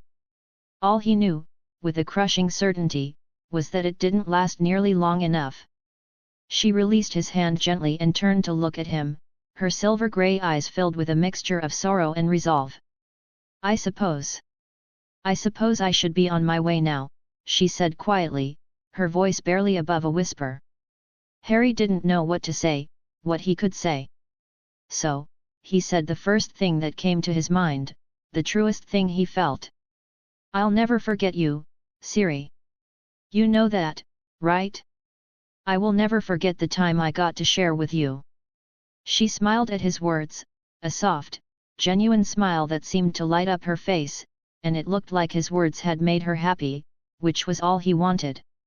"I hope you know it's the same for me as well, Harry," she said, her voice full of emotion. "You gave me so many months of bliss. Of not having to constantly worry about people's expectations, about fulfilling some grand destiny. Of not having to be hunted down like an animal. It was nice to just be normal for a while." Her smile wavered slightly. I want to give you something." She reached up towards her neck. Harry briefly, foolishly, thought she was taking off the necklace with the shrunken trunk, perhaps to give it back to him. He was about to protest, to tell her it was hers to keep, until she pulled a different, slender silver chain from beneath her blouse. As she pulled it off over her head, he saw what was on the end of it. A silver, snarling, intricately detailed wolf's head. Harry's heart skipped a beat, then seemed to stop altogether for a terrifying second. He, of course, had seen that particular necklace before. He knew its significance. He knew what it meant. Chapter 8. "Ciri, I can't," Harry started, his voice thick with emotion, his hand instinctively reaching to touch the silver wolf head. "Shush," Ciri interrupted gently but firmly, her gaze unwavering. "Take it. It's something to remember me by. Seems only fair, really, with all that you have given me." "But you said that your father," he tried again, remembering her stories of the Witcher medallion, a symbol of her adopted family, of Gerald. "When I see him again, he will understand," Ciri stated, her voice leaving no room for argument. She was giving him a hard, determined look that told him she wouldn't be moved on this. He knew that look. Despite the ache in his chest, he couldn't help but smile faintly at her stubbornness. God, he was going to miss her, miss this fierce, unyielding spirit of hers. Harry took the cool silver chain from her outstretched hand. He carefully looped it around his neck and fastened the clasp. He tucked the wolf head under the collar of his shirt, and was surprised by how warm the metal felt against his skin. He briefly remembered that it had been constantly pressed against Ciri's own skin for who knew how long, which had kept it from growing cold.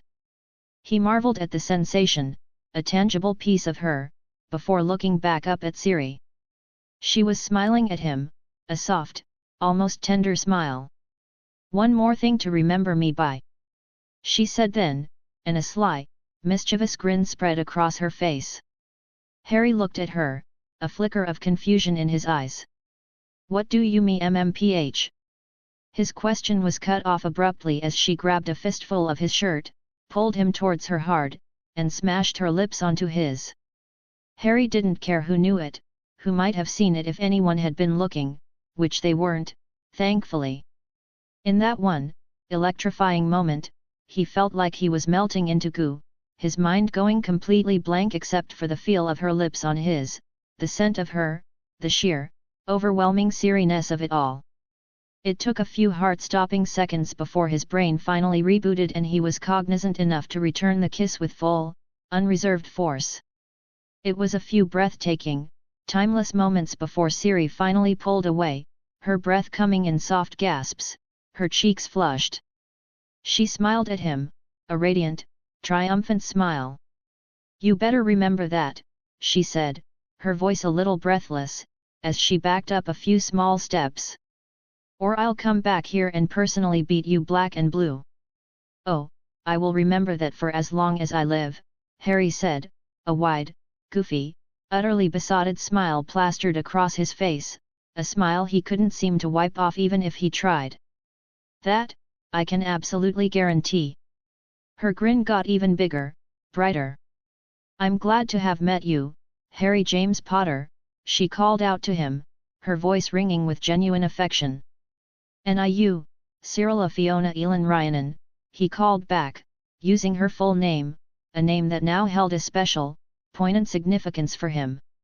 "Remember, Harry," she said, her voice suddenly serious again, her silver eyes locking with his. "Only we can change our fate. No one else can do it for us. Don't be a slave to yours." And then, before he could say another word, she disappeared in a bright, swirling flash of blue light, gone as suddenly as she had first arrived. Harry wasn't sure how long he just stood out there on the porch, staring at the empty space where she had been. All he knew was that it was completely dark out, the stars beginning to prick the inky sky, when he finally, slowly, turned and went back into his silent, empty manor. A mirror near the entrance hall revealed the faint, dry streaks of tears on his cheeks. He summoned Kriaker, his voice rough.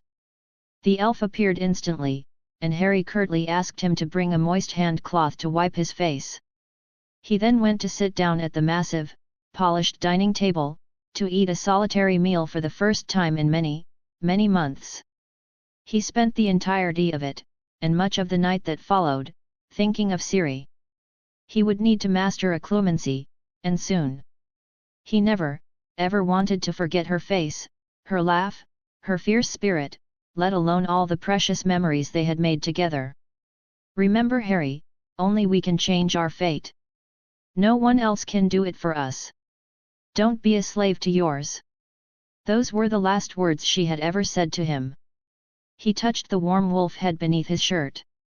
"All right, Ciri," he whispered to the empty room. "For you. I'll confront my destiny. Whatever it is. Even if it leads to my death." Hogwarts, the next day. General POV. It was, by all accounts, a perfectly normal, rather dull day for the Hogwarts crowd. This particular school year had been surprisingly quiet and almost easygoing, despite the ever-present shadow of the Dark Lord Voldemort running rampant in the wider wizarding world. Of course, that relative tranquility could also have a lot to do with the conspicuous absence of a certain messy-haired, green-eyed golden boy. No one in Britain had seen or heard hide nor hair of Harry Potter in months. He had, according to a few fleeting, unconfirmed reports, shown up briefly in France a few months ago, spotted eating lunch with two very beautiful, very mysterious girls, but had not been seen since. Rumors, as they always did concerning Harry Potter, were running absolutely rampant. Some whispered that he was out there somewhere, bravely hunting down the dark followers of Lord Voldemort. Others sneered that he was cowering in fear, running and hiding from the powerful Dark Lord. A few, more morbidly inclined, even suggested he was already dead. No matter what the rumors were, No matter if you liked him, disliked him, or were utterly indifferent to him, absolutely no one had expected Harry Potter to randomly, casually walk into the Great Hall that cold February morning during breakfast, as if he hadn't been missing for the better part of a year. No one expected him to simply sit down at the Gryffindor table, grab a plate, and start calmly eating some eggs and bacon, all while not paying a single ounce of attention to the hundreds of stunned, staring faces around him. Yet, that is exactly what happened. The vast hall, usually buzzing with chatter and the clatter of cutlery, fell completely, utterly silent. All movement, all conversation, came to an abrupt, shocked halt. The headmaster of Hogwarts, Albus Dumbledore, his long silver beard almost brushing his own breakfast plate, stood up slowly from the staff table, his bright blue eyes, usually twinkling with amusement, now wide with what many students thought was sheer, unadulterated amazement. "Harry Potter," Dumbledore called out, his voice, amplified by a subtle sonorous charm, booming through the silent hall. Harry paused, a forkful of bacon halfway to his mouth, and looked up at the old man with an expression of profound, almost weary boredom. "What?"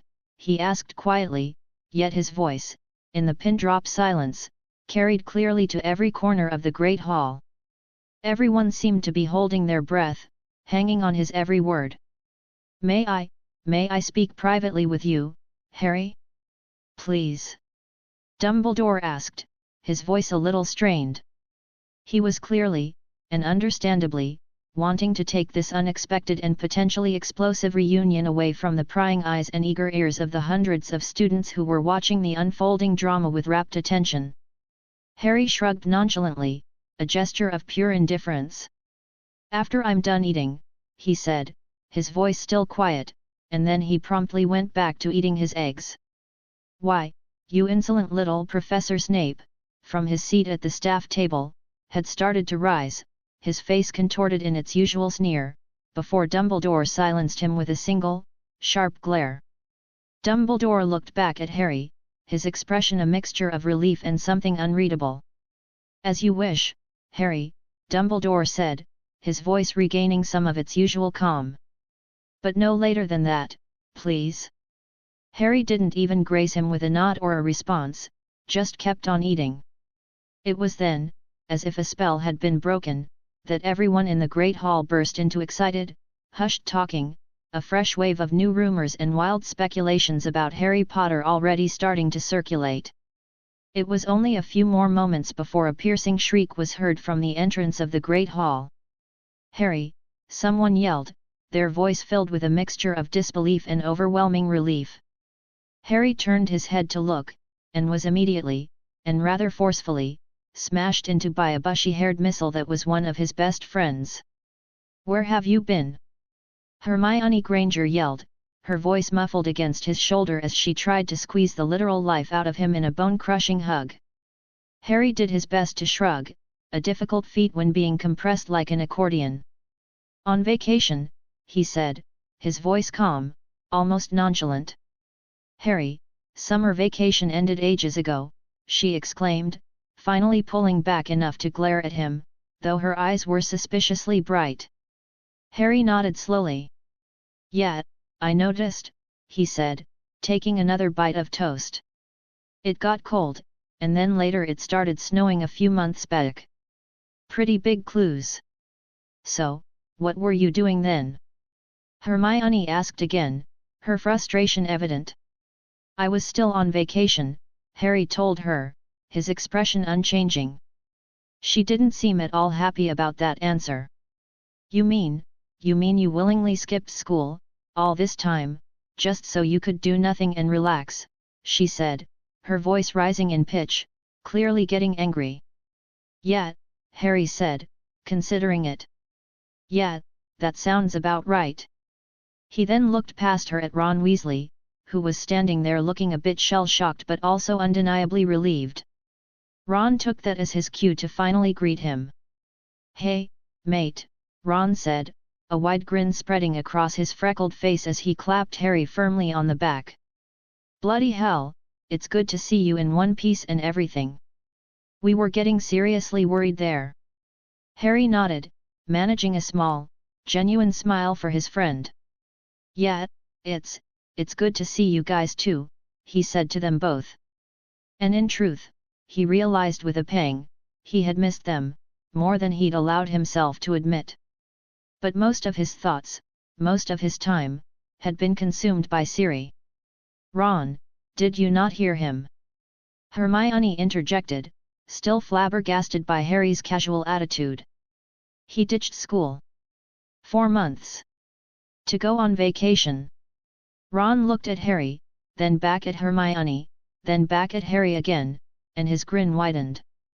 Yeah, I heard, Hermione. Gotta say, I'm a bit jealous, mate. All that time to just relax, and not have Snape and McGonagall breathing down your neck every 5 minutes.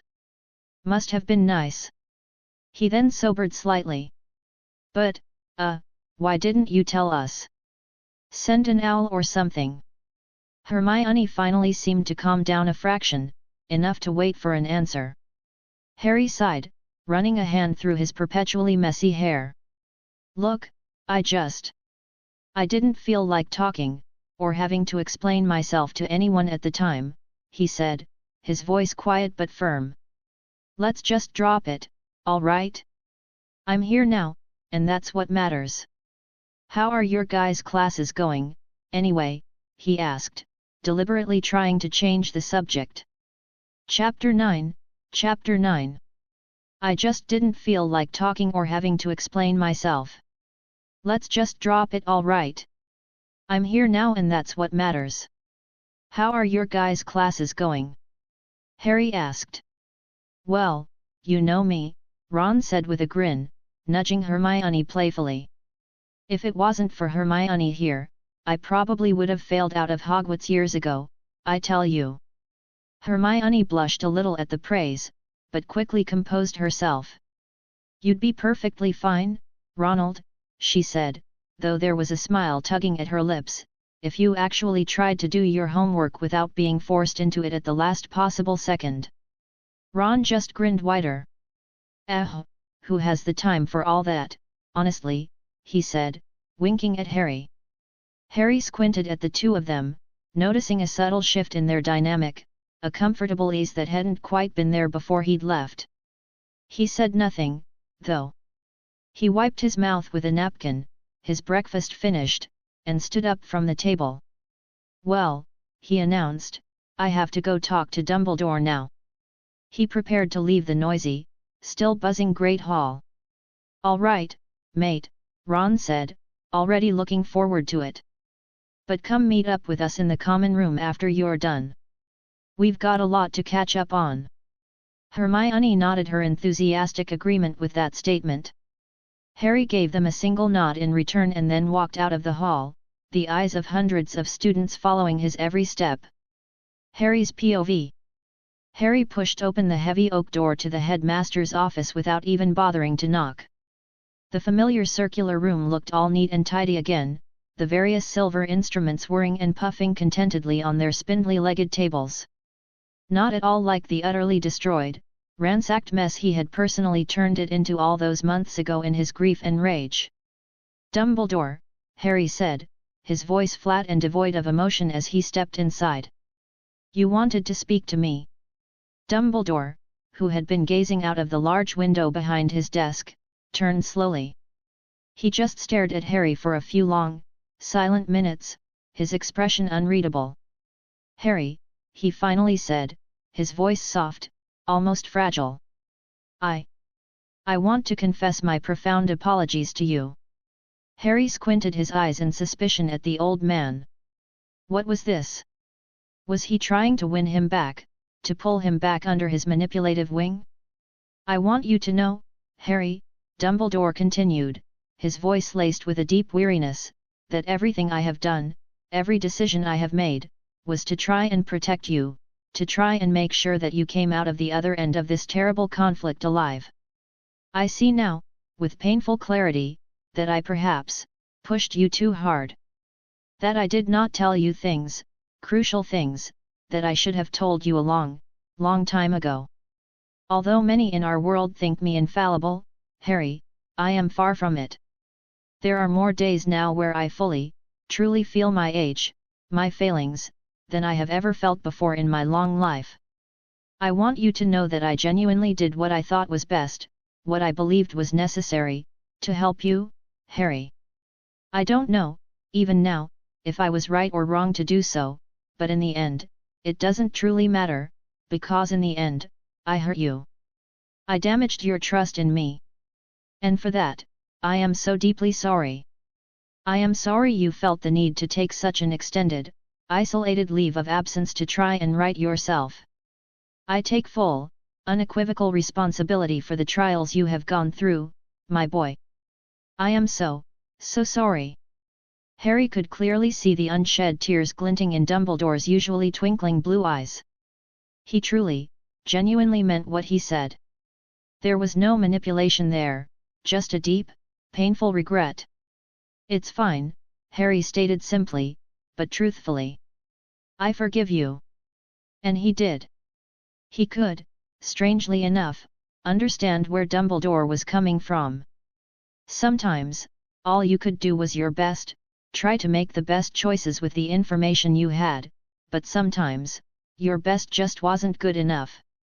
Sometimes, it still caused pain. It warms my old heart to hear you say that, Harry, Dumbledore said, a look of immense relief washing over his aged features. Nevertheless, I am still deeply sorry for my part in it. Harry shook his head. I didn't leave because of you, Dumbledore, he clarified. To me, you were, at most, a symptom of the problem, but not my main problem. I left because I was angry. I was frustrated. I was absolutely mad because after an entire year of the wizarding world, the ministry, the prophet, trying to tear me down in every conceivable way they could, after watching my godfather die, essentially for them, I could no longer stand the British wizarding populace. They treated me like utter garbage, like I was dirt on their shoes, yet they still expected me to just magically forgive their monumental stupidity and willingly throw myself in the way of a Dark Lord that they were all too bloody scared to even name, let alone go up against themselves.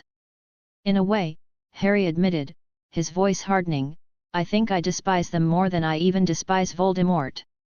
And I honestly don't think that feeling will ever change. Dumbledore looked deeply saddened to hear Harry's scathing opinion of the wizarding world, but he couldn't, in good conscience, fault him for feeling that way. He knew Harry spoke the bitter truth.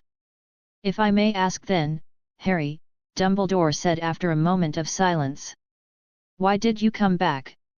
I could not find even a single trace of you, despite my best efforts.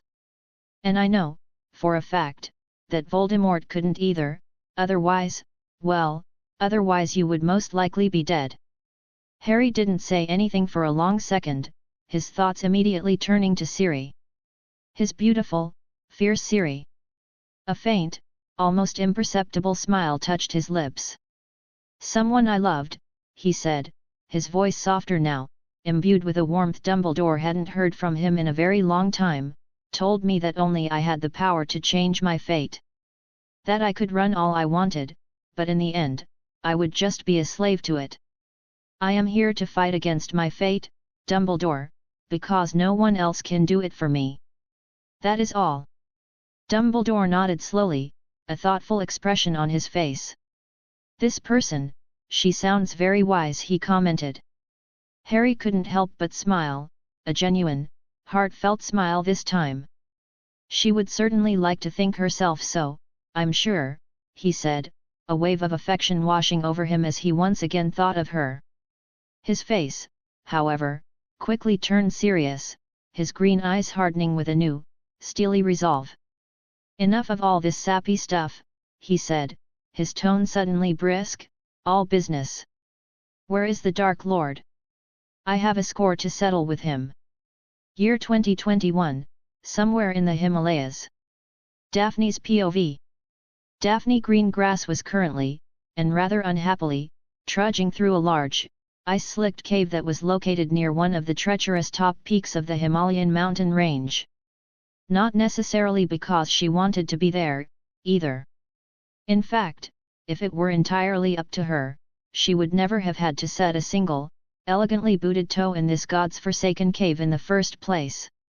Most sane people, she mused, would stay far, far away from a place like this, especially considering the fact that it also happened to be the dead of winter. Even wizards, with their often baffling levels of idiocy, generally knew to steer clear of places like this, if for no other reason than there wasn't a warming charm in the entire world powerful enough to completely stave off the bone-chilling, soul-deep cold she was currently feeling. Well, technically speaking, there was probably one person in the world who could conjure a warming charm powerful enough to make this Arctic cavern feel like a summer beach. And coincidentally, this was also the very person she was here, freezing her arse off, to find. Yes, Daphne Greengrass, known to many in the wizarding world as the hidden snake for her surprisingly pivotal and often morally ambiguous role in the last war, and the unexpected side her and her family had ultimately taken, was now, in a rather ironic twist of fate, downgraded to the highly glamorous position of Harry Potter's unofficial, unpaid, and frequently exasperated personal assistant. Daphne let out a long, weary sigh, her breath misting in the frigid air. Her unfortunate lot in life. She had often wondered, usually while performing some ridiculous, Potter-mandated errand, why she, a noble heiress turned celebrated war hero, had to be the one to constantly deal with the eccentricities and demands of Harry Potter. And it really all boiled down to the man himself, the frustrating, infuriating, and yet somehow still endearing Pratt. Harry, in his infinite and often incomprehensible wisdom, had one day simply decided that he wanted, and deserved, complete and utter privacy. And that any and all questions, requests, or general annoyances intended for him should henceforth go through her first. The absolute Pratt hadn't even bothered to ask her permission before he'd unilaterally decided what her new, exciting lot in life was going to be. She probably would have agreed if he had asked, she conceded grudgingly to herself. After all, she was his friend, one of the few he truly trusted, and it was well known throughout the wizarding world that she had been his unofficial, highly effective left hand during the chaotic, desperate final years of the war. Still, it was incredibly bloody annoying to have to take precious time away from her actual husband and her beloved child to come all the way up to one of the coldest, most inhospitable places on the frickin' planet, just to wake Harry up from his self-imposed hibernation, as he so dramatically called it. Chapter 10. Chapter 10. The cave she was in was definitely not natural. It had clearly seen ample, and rather unsubtle, use of powerful expansion charms. The ceiling soared to an almost ludicrous height, at least 200 feet if Daphne had to hazard a guess. There wasn't even a hint of the usual commodities one normally needed to, live. No furniture, no fireplace, not even a discarded teacup. It was exactly what Harry, in his infinite capacity for melodrama, liked to call his home away from home. Daphne just snorted derisively at that. The Pratt just enjoyed being overly dramatic, and given his current condition, and his rather unique abilities, it unfortunately fit his persona all too well. Daphne mentally shook herself out of her critical thoughts as she approached what appeared to be a sheer, featureless wall of rock.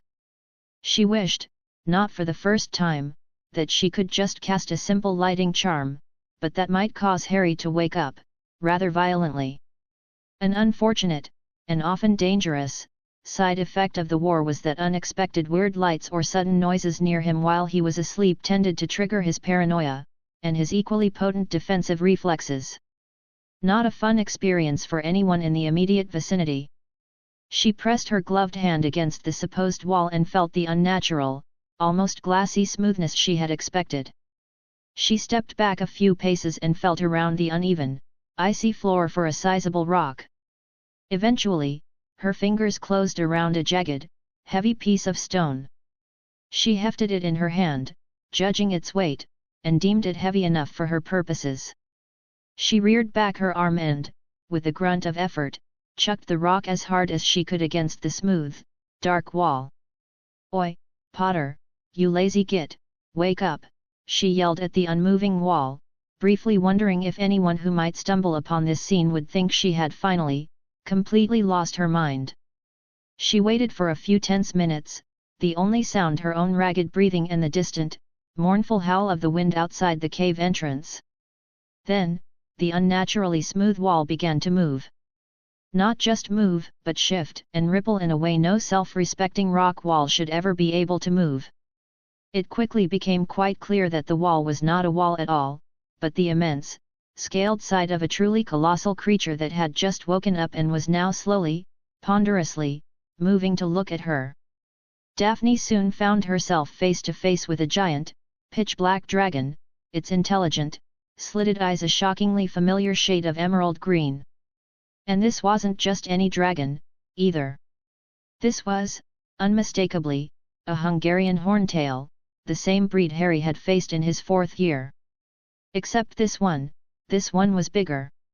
Far bigger than any horntail ever recorded, bigger than any dragon she'd ever seen or read about. There were theories, Daphne knew, that modern dragons had actually gotten smaller in size over the centuries, evolving to better hide themselves from muggles and wizards alike. That being said, it was entirely possible, and even widely thought by some more eccentric magi zoologists, that this particular specimen was the actual, original, terrifying size of the dragons of old. So, of course, it only made perfect, logical sense that this monstrous, ancient-looking beast was the unregistered, highly illegal and utterly mind-boggling animagus form of one Harry James Potter. "Hurry up and change form so we can actually talk, Potter," Daphne said, her voice remarkably steady despite the sheer, awe-inspiring and slightly terrifying presence of the dragon. Dragon Harry just blinked its massive, emerald eyes at her slowly, an expression that was a comical mixture of tired annoyance and begrudging acknowledgement on its draconic features. Then, with a sigh that sounded like a distant thunderstorm, it moved once more, its colossal form shifting, shrinking and reforming, until it was back to his normal, human and thankfully much smaller, size. Daphne immediately started casting a series of soft, ambient lighting charms around the now considerably less dragon-filled cave, giving herself the ability to see properly now that he was awake and less likely to incinerate her for an unexpected flash of light. "What do you want, Daph?" Harry said, his voice rough with sleep and tinged with some annoyance as he walked over to her, running a hand through his perpetually untidy black hair. "I was in the middle of something important." "Like sleeping?" Daphne glared at the 20-something-looking man, who, despite his nap, still managed to look infuriatingly handsome and annoyingly unbothered. "You don't get to give me attitude, Potter," Daphne said, her voice laced with a little more snip than was probably strictly necessary, "not after I made the absolutely hellish trip all the way up here to come see you in this freezing, God's-forsaken cave at the top of these equally God's-forsaken mountains." Harry sighed, the annoyance draining from his face, replaced by a more familiar, weary resignation. "All right, fine. You're right. I'm sorry," he said, sounding at least somewhat sincere. "It's good to see you, Daph, even if you did wake me up in the middle of my much-needed hibernation." He waved his hand casually, and 2 surprisingly comfy-looking plush armchairs conjured themselves out of thin air, complete with a small, smoking side table between them. Daphne looked on with a familiar flicker of annoyance at the effortless ease with which he performed such an impressive magical feat, but she said nothing, merely sinking gratefully into one of the chairs. "So," Harry said, easing himself into the other comfortable chair with a contented sigh. "Why have you decided to grace me with your presence this time? Has the world ended again?" "The ICW would like to meet with you, Harry, as soon as your schedule allows," Daphne told him, getting straight to the point. "Oh?" Harry asked flippantly, not even bothering to open his eyes as he rested his head back against the plush headrest of his conjured chair. "What is it this time? Are they finally declaring me an up-and-coming Dark Lord, or do they need my invaluable help crushing another wannabe poser?" Daphne deadpanned at the utterly uncaring man but continued with professional patience. "Oh, please, Potter. As if anyone in their right mind has the actual balls to openly try and declare you a Dark Lord these days. Something about you being hailed as the second coming of Merlin tends to keep most people in line, funnily enough. No, they actually plan to give you a reward this time. Harry still didn't bother showing any discernible interest in the conversation. Are they now? He asked, his voice dripping with sarcasm. And what, pray tell, have I done to deserve such a prestigious honor? The dragonpox vaccine. Daphne said, trying to jog his apparently hibernating memory. Harry finally opened one eye and looked at her, but his expression was still one of profound, almost insulting boredom. Oh, he said, as if just vaguely recalling some minor, insignificant event. That? Yes, Potter, Daphne replied, her voice dry. That? When do they want me to go? Harry asked, finally sighing and sitting up a little straighter, a sign he was at least partially engaged. I got the distinct feeling they wanted to hold the ceremony as soon as humanly possible, Daphne informed him. They have been pressuring me, rather relentlessly, I might add, for about 2 weeks now to come and find you to let you know. Annoyance was definitely back in her voice now. I'm surprised you didn't just curse them all and be done with it, Harry remarked, a hint of amusement finally glinting in his emerald eyes. Yes, well, some of us can't get away with simply cursing anyone who gets on our nerves, Potter, Daphne responded blandly, though the thought had certainly crossed her mind more than once. Some of us must rely on tedious things like tact and diplomacy. PSH lame people, maybe, Harry said, waving off that entire line of thought with a dismissive flick of his wrist. Is that all you woke me up for? Because if it is, then I'm going right back to sleep. He made a move as if to stand up. Well, that's the most important thing, at least, Daphne said quickly. But Hermione also wanted you to come over to her and Ron's place sometime soon. Why's that? Harry asked, pausing. Because you're their friend, Potter, I would assume, Daphne said, stating the obvious. And I also happen to hear, through the grapevine, that you haven't actually visited them for quite a while now. That's preposterous, Harry scoffed. I visited them just, HM. He frowned, trying to recall. When was it again? A few months before I went to sleep, I think. Yet. Harry, Daphne said patiently, that's actually quite a bit of time. If my calculations are correct, that means you haven't seen them since sometime in July. It's the end of December now. Ah, Harry said, looking mildly surprised. Well, I mean, we both have busy schedules, right? It makes sense that we see each other less often than we used to. That's true when you're awake, Potter, Daphne pointed out. But you do know that you're not an actual dragon, despite your impressive party trick, so you don't actually have to sleep through the entire winter season. Harry shook his head, a stubborn look settling on his face. Nah, that's something I love way too much to ever give up. Imagine the most restful, deepest sleep you've ever had in your entire life, and then double that feeling. That's what hibernation is like for me. Pure bliss. Plus, he added, stretching out languidly on the conjured chair in an effort to get even more comfortable, I work my arse off all year round. I think I more than deserve the extended rest, don't you? Well, at least try to actually wake up when winter officially ends this time, Potter, Daphne demanded, her voice firm. No more of your ridiculous mid-spring wake-ups, got it? Harry just grunted in response, a non-committal sound. That was one time, he grumbled, clearly annoyed at the reminder. One time too many, Daphne said back sharply.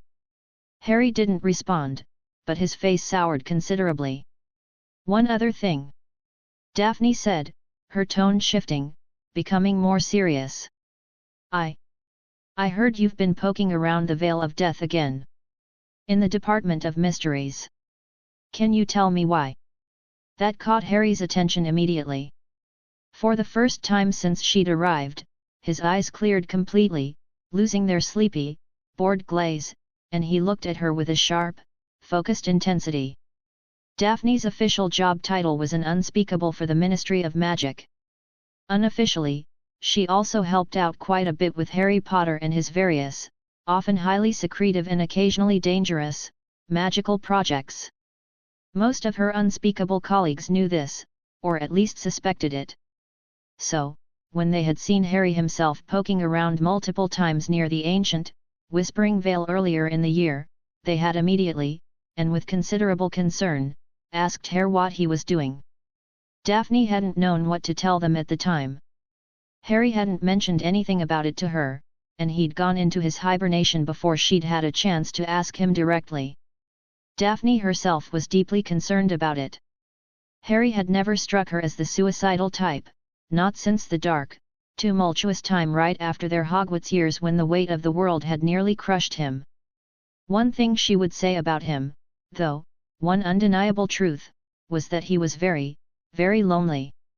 He hadn't been on a proper date with someone, let alone been in a serious relationship, for more than 15 long years, not since he had abruptly, and without any discernible explanation, ended his relationship with Gabrielle Delacour. When pressed by the ever-nosy wizarding press at the time, Gabrielle had tearfully said she had no idea why her ex-fiancé had ended things, claiming it had come completely out of the blue, shattering her heart. Harry, true to form, had never said a single word about why he'd ended the relationship, not even to those closest to him, like her, Ron, or Hermione.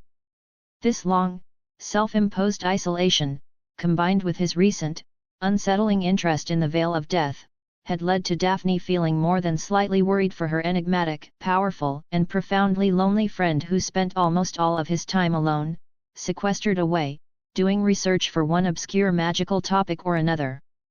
Chapter 11, Chapter 11. Harry hummed, finally opening both eyes but still looking frustratingly relaxed. Co-workers told you, I assume? Nosy gits. Well, I was just doing a bit of research is all.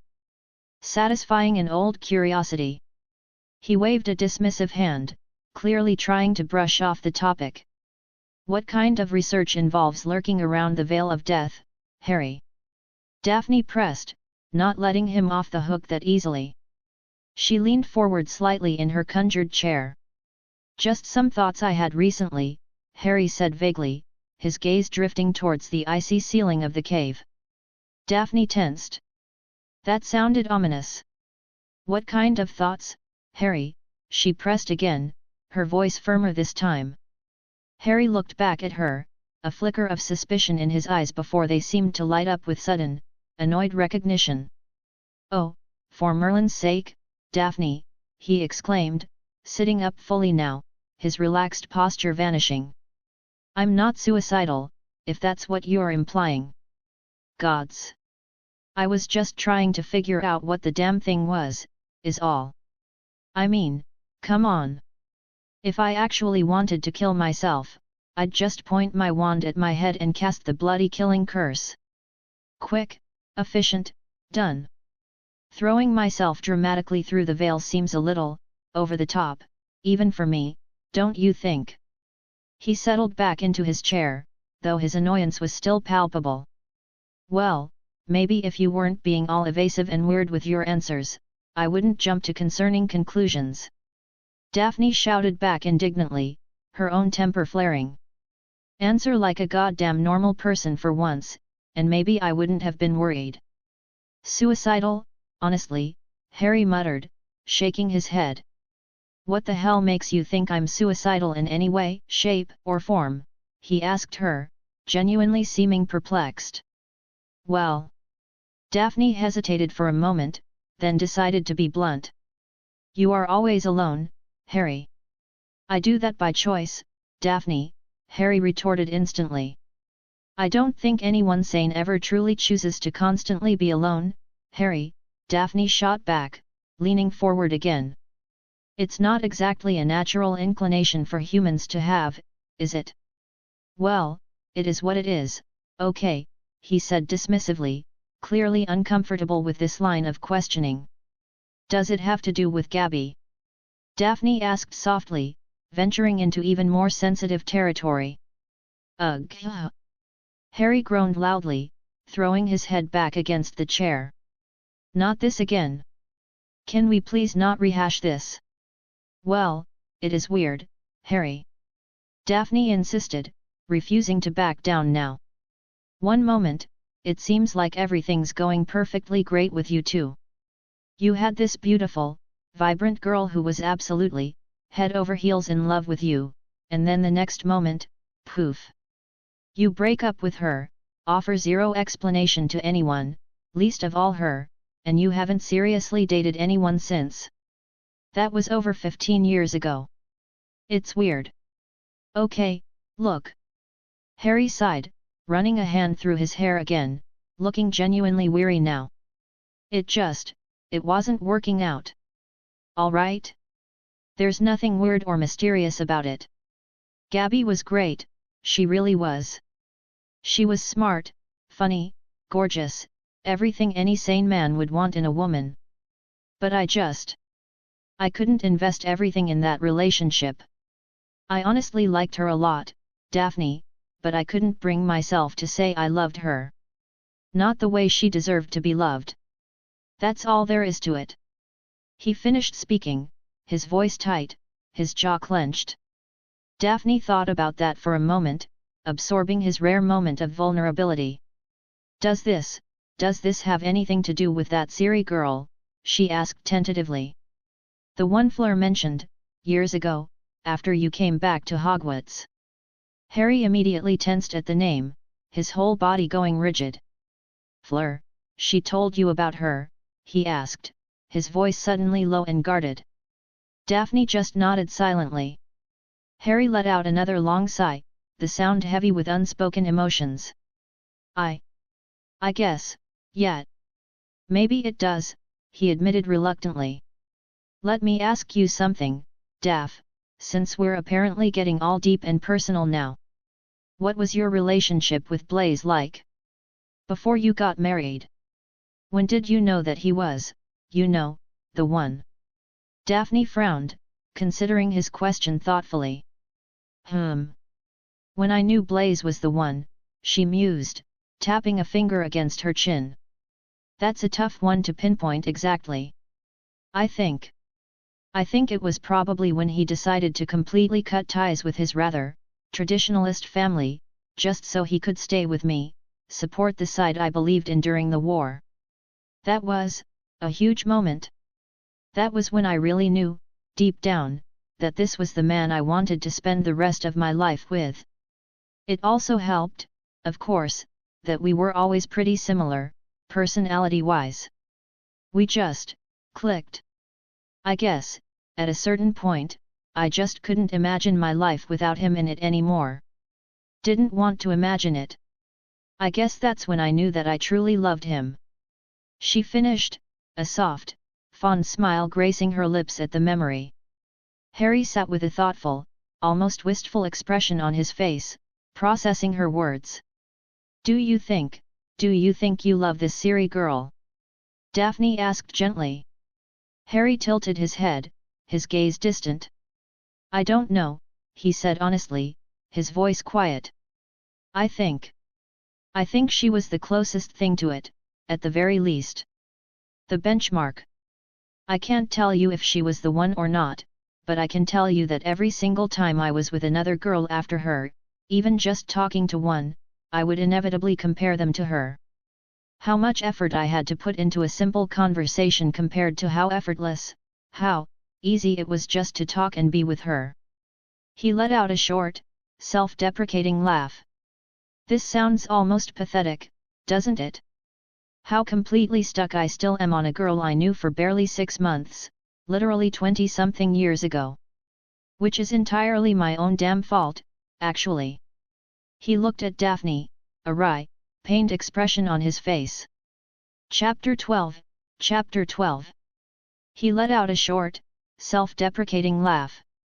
This sounds almost pathetic, doesn't it? How completely stuck I still am on a girl I knew for barely 6 months, literally 20-something years ago.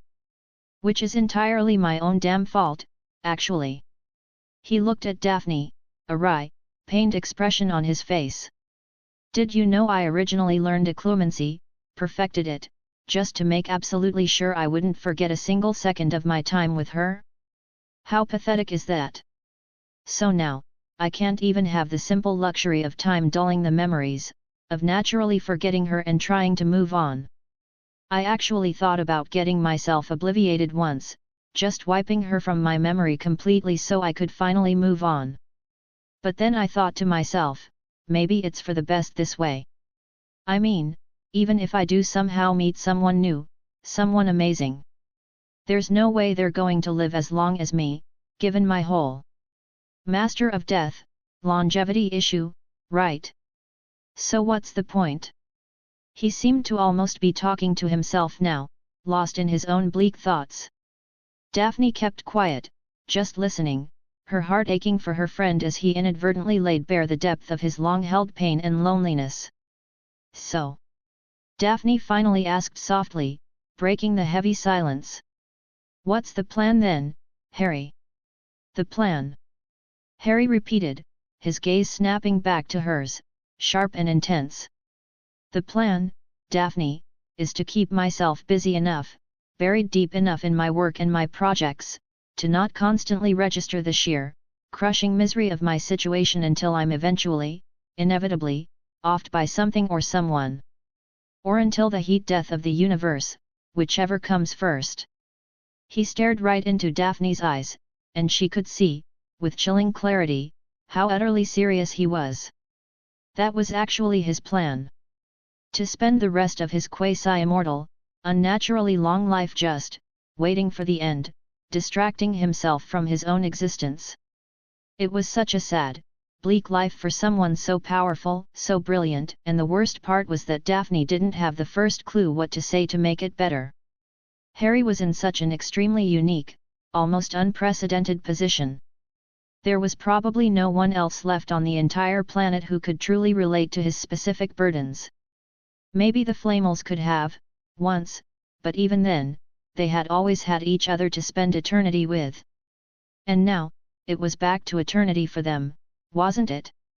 Thanks to Harry, who had, in a move that baffled everyone, actually gifted them a brand new Philosopher's Stone he'd created himself.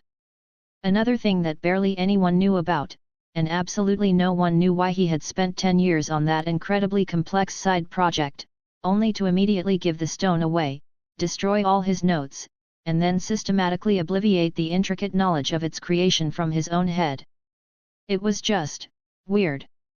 Especially considering how many other groundbreaking projects Harry had worked on over the years, mostly revolutionary potions and medicines, most of which he freely released to the public after they were perfected. I suppose we have gotten rather off topic, Daphne said finally, her voice a little awkward, trying to steer the conversation back to less depressing waters. Harry managed a small, tired smile at that. I suppose we have, he agreed. You were asking me about the Veil of Death, and why I was snooping around it. Daphne nodded, relieved to get away from the grim subject of her friend's apparent plan for eternal lonely distraction. Harry mused, leaning back again, seeming more willing to talk about this now.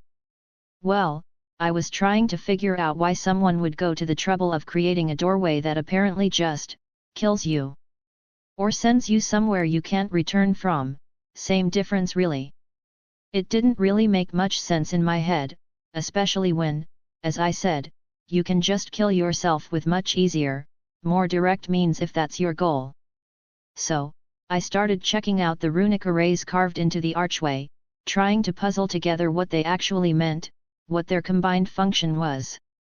Daphne frowned. That was famously impossible. But no one has ever been able to figure out what those runes mean, Harry.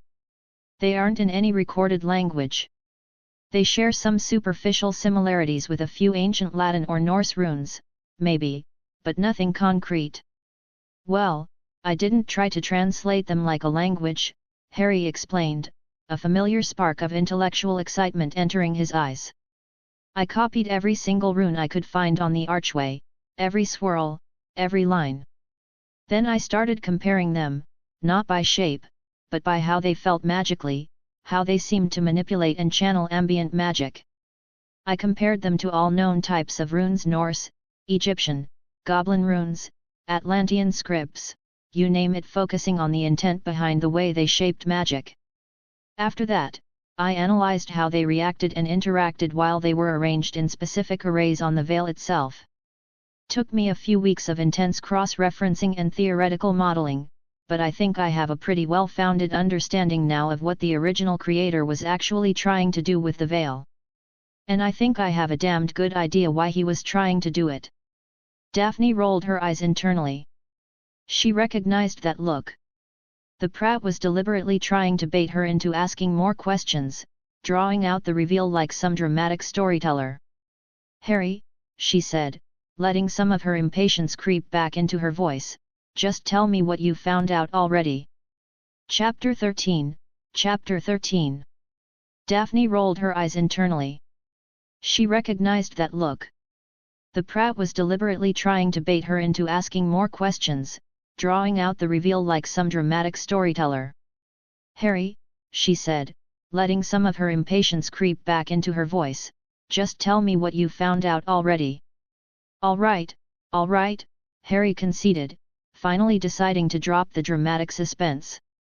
"So, basically, from what I can decipher, it looks like the original creator of the veil was trying to create a stable, two-way portal to another world. I also strongly believe that they originally came from that other world, which would explain why they were so desperate to get back there, as well as why we couldn't normally understand the runes they used. They weren't from our magical traditions." He paused, gathering his thoughts. "I also think they died, or were interrupted, before they could fully complete it. It's clearly missing some crucial components. For one, it doesn't specify the destination world with any precision. And more importantly, there's no anchor for the time at which they would arrive on that other world. So, basically, as it stands now, the portal just sends you to a random, habitable planet, during a random time period, that is roughly parallel to our own planet's development." Daphne's eyes widened considerably at that. So you could, theoretically, go to a planet that hasn't even developed a livable atmosphere yet? Or one where dinosaurs are still roaming? Possibly, but most likely no, not that extreme, Harry mused. While it's not anchored to a specific planet or a specific time, it is loosely anchored to our world, meaning that wherever you end up is still sort of relative to our own temporal and spatial position. The world you would end up on would probably be somewhat similar to ours in terms of general development, sentient life, breathable air, that sort of thing. And the time range, as far as I can calculate, could only be about 1,000 or 2 years either in the past or the future from this current point in our timeline.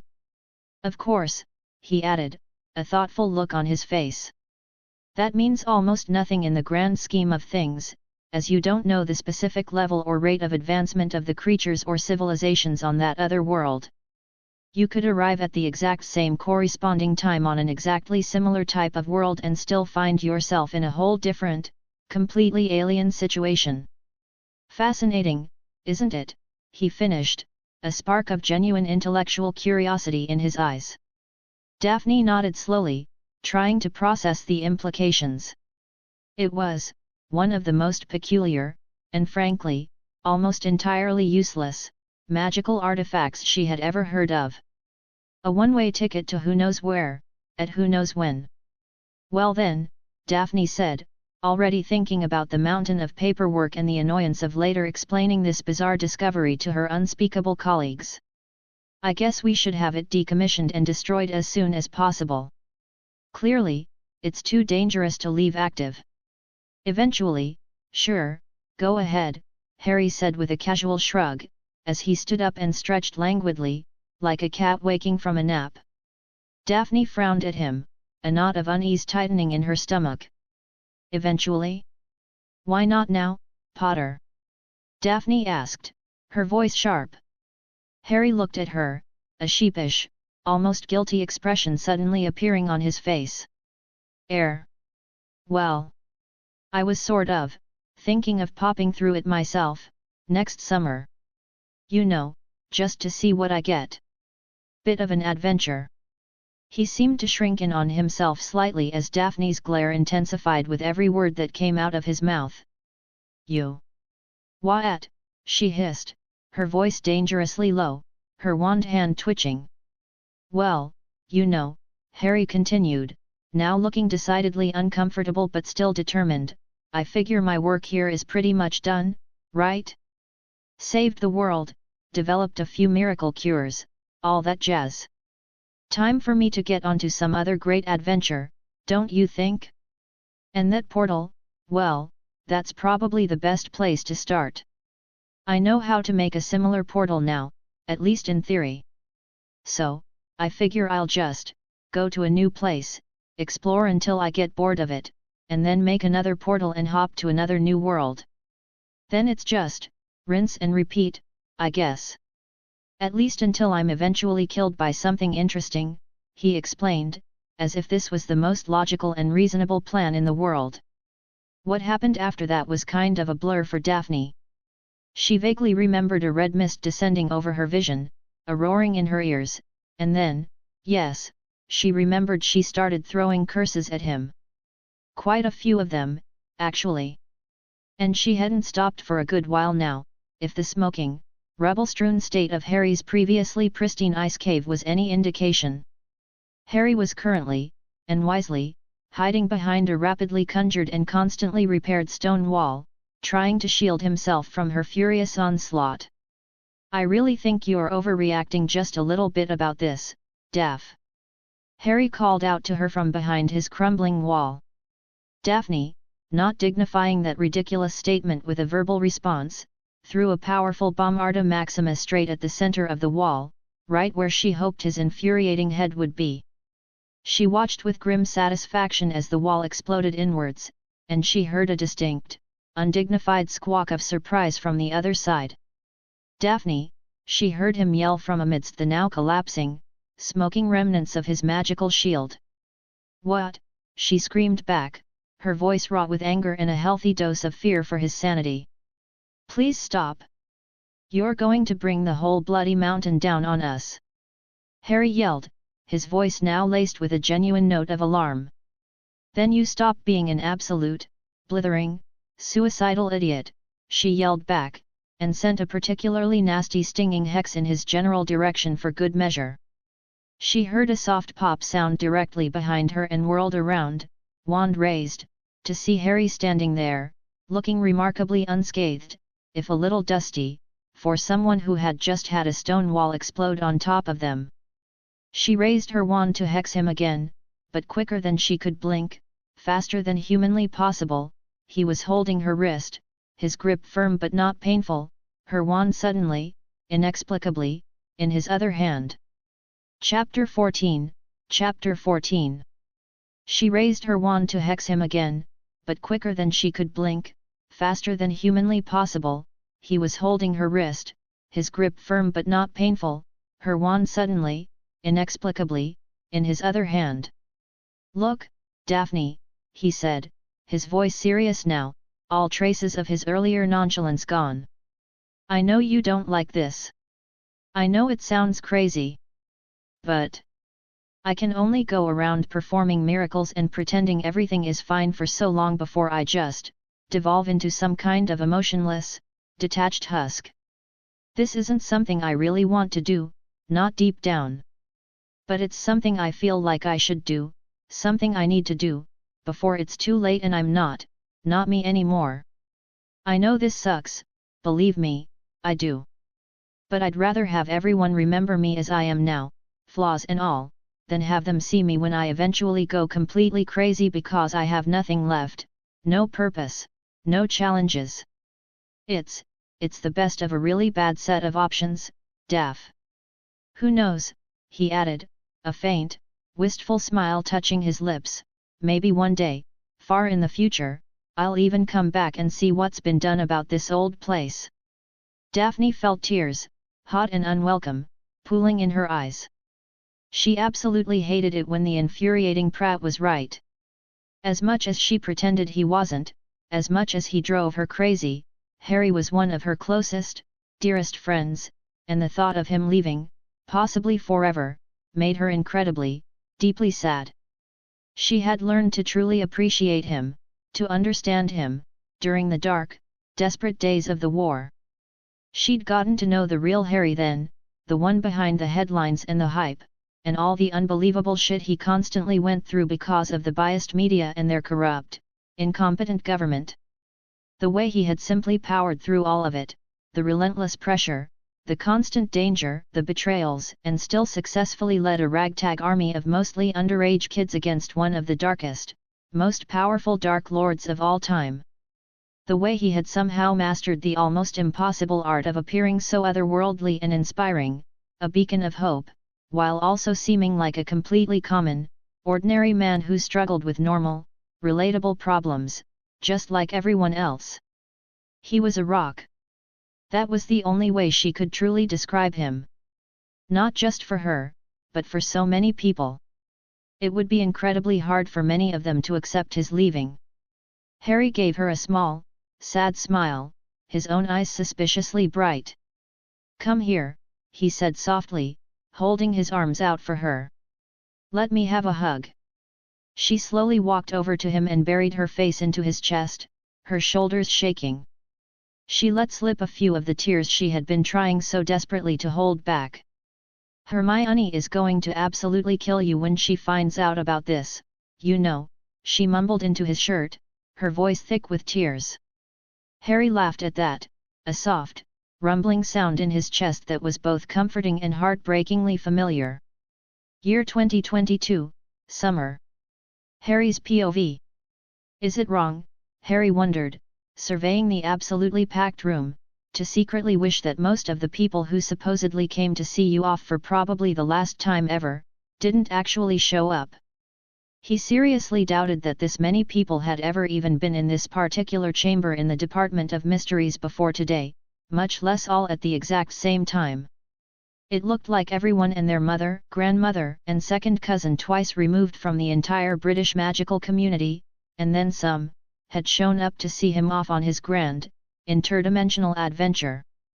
There were even prominent magical figures from different countries, dignitaries, and officials he vaguely recognized from old newspaper clippings. He could see the telltale glint of multiple video cameras, apparently live-streaming this whole spectacle all over the wizarding world. He'd been quietly informed by a flustered ministry official earlier that literally thousands were watching online. All of them, to see him off. Harry sighed internally, a deep sense of weary annoyance settling over him. He knew, with absolute certainty, that this ridiculously over-the-top public farewell was Daphne's rather elaborate and very effective way of getting her revenge on him for springing his sudden decision to leave on her the way he did. Which, in retrospect, was probably a terrible, insensitive way to break the news to one of his closest friends. He probably deserved this. He spotted Daphne in the crowd, standing with her husband, Blaise Zabinai, and their bright, bubbly 9-year-old daughter, Evelyn, who always, without fail, referred to him as Uncle Harry with a mixture of awe and affection. His gaze then shifted, finding Ron and Hermione standing nearby. They were with their own little girl, Rose, who had her mother's bushy hair and her father's freckles, and their younger son, Hugo, a miniature Ron in the making. Both of them also referred to him in the same fond way as little Evelyn. He made his way over to them, navigating through the throng of well-wishers and curious onlookers. "Well," Harry said, trying for a casual tone as he finally reached Ron and Hermione. "This is it, I guess." They had already said their proper, tearful goodbyes earlier that morning, in the quiet privacy of Grimmauld Place, since they'd found out that this public event was going to happen. That didn't stop Hermione from immediately enveloping him in another tight, tearful hug, her shoulders shaking slightly. Ron, looking unusually somber, gave him a rough, heartfelt side hug, his own eyes suspiciously red. "You know you don't actually have to go, mate," Ron told him, his voice thick with emotion, a few stray tears escaping and trickling down his cheeks. "I mean, you could always just stay. Even if it's just for a little while longer. We'd like that. Harry smiled, a genuine, though undeniably sad, smile. He did his absolute best not to join his best friend and start crying himself. Chapter 15, Chapter 15. I can't do that, Ron. You know that, Harry said, his voice gentle but firm, his gaze meeting his best friend's tear-filled one. Know that I will always remember you as the brother I never had.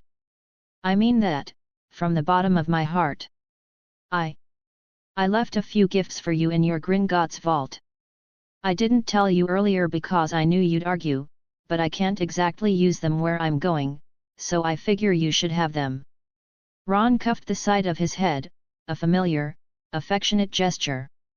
Prat, he said, though his voice was thick with emotion and a watery smile was on his face. You shouldn't have done that. You've already given everyone here more than they have any right to ask for, more than they deserve. Got that right, Harry mumbled under his breath, his eyes flicking over the still growing, expectant crowd. He had never truly gotten over his deep-seated anger and profound disappointment he felt for the fickle masses, but he tried his best, for the sake of his friends, to at least stomach them and put on a somewhat friendly, or at least neutral, face. I don't want you to go, Hermione wailed softly, burying her face into his shoulder again, her tears soaking his robes. Harry patted her back awkwardly, a lump forming in his own throat. Come in, my own, he told her quietly, his voice a little rough. It's for the best. You, of all people, should be able to see that. Logically, at least. I know, she sniffed, pulling back slightly, her eyes red and swollen. It's selfish of me, I know it is. I'm probably just making this whole decision even harder for you. I just want you to know how much I'll miss you, Harry. You've been one of my very best friends for so many years now. I'll always treasure those years. Harry smiled, a soft, sad smile. It's the same for me, Hermione. Just like Ron, you were a sister to me in every way that truly mattered. I wish you, and Ron, and your wonderful children, all the very best in the world. He gave them both one last, tight hug, then reluctantly pulled away and moved towards Daphne's family. There were noticeably fewer tears being shed here, which Harry was somewhat glad for. He wasn't sure how much more emotional farewells he could handle. So, this is it then, Daphne said, her voice surprisingly steady, though her eyes held a deep sadness that mirrored his own. A sense of finality hung in the air between them. That it is, Harry replied. I guess you can't really call yourself my left-hand guy anymore, can you? He managed a small, teasing smile. I want you to know how much I'll miss you, Daph. And all the invaluable help, and frankly, all the crap you've put up with from me over the years. He gave her one last, heartfelt hug. He pulled away and then turned to Blaise Zabinai, Daphne's husband. The man who had, years ago, defied his pure-blood family and their dark allegiances to stand with Daphne, to stand with them. More than anything else, that selfless act of courage and love had earned Blaise his eternal respect. Blaise, Harry said, his voice firm and serious. I know I don't really need to say it, but I'm going to say it anyways. Take care of her, always. Till your very last breath. Blaise met his gaze, his own expression equally serious, and then a slow, confident smile spread across his face. He extended his hand. With pleasure, Potter, he said, his voice sincere. With absolute pleasure. They shook hands firmly, a silent understanding passing between them. Harry gave a final, small wave to Daphne, Blaise, and little Evelyn, then turned and headed up the hastily erected podium that had been prepared for him in front of the ancient, whispering archway of the Vale. He looked out over the sea of faces, the entire crowd staring intently at him, waiting, he suspected, for him to reaffirm them one last time, to give them some parting words of wisdom or reassurance before he left their world forever. Harry thought for a moment about what he was going to say, and then a small, almost wry smile touched his lips. "I've never really been one for many words," he began, his voice magically amplified to carry throughout the vast chamber. "As most of you probably know, I've always preferred actions to them. So, I won't say too much today. But I will tell you something that an old, wise, long-bearded man once said to me, many years ago. He said, 'Do not mourn for me, because this is not really the end, but rather me going on to my next great adventure.' Many of you have looked at me, for quite a long time now, to define greatness, to be your savior, your hero. And I look back at all of you now, hoping that you at least realized, in the end, that it was not I that was inherently great, but rather the times we all created together, the things we achieved, the bonds we forged, those were what was truly great." He paused, letting his words sink in. "I hope that I, at least, was able to have created some good, some great times, with all of you before I departed.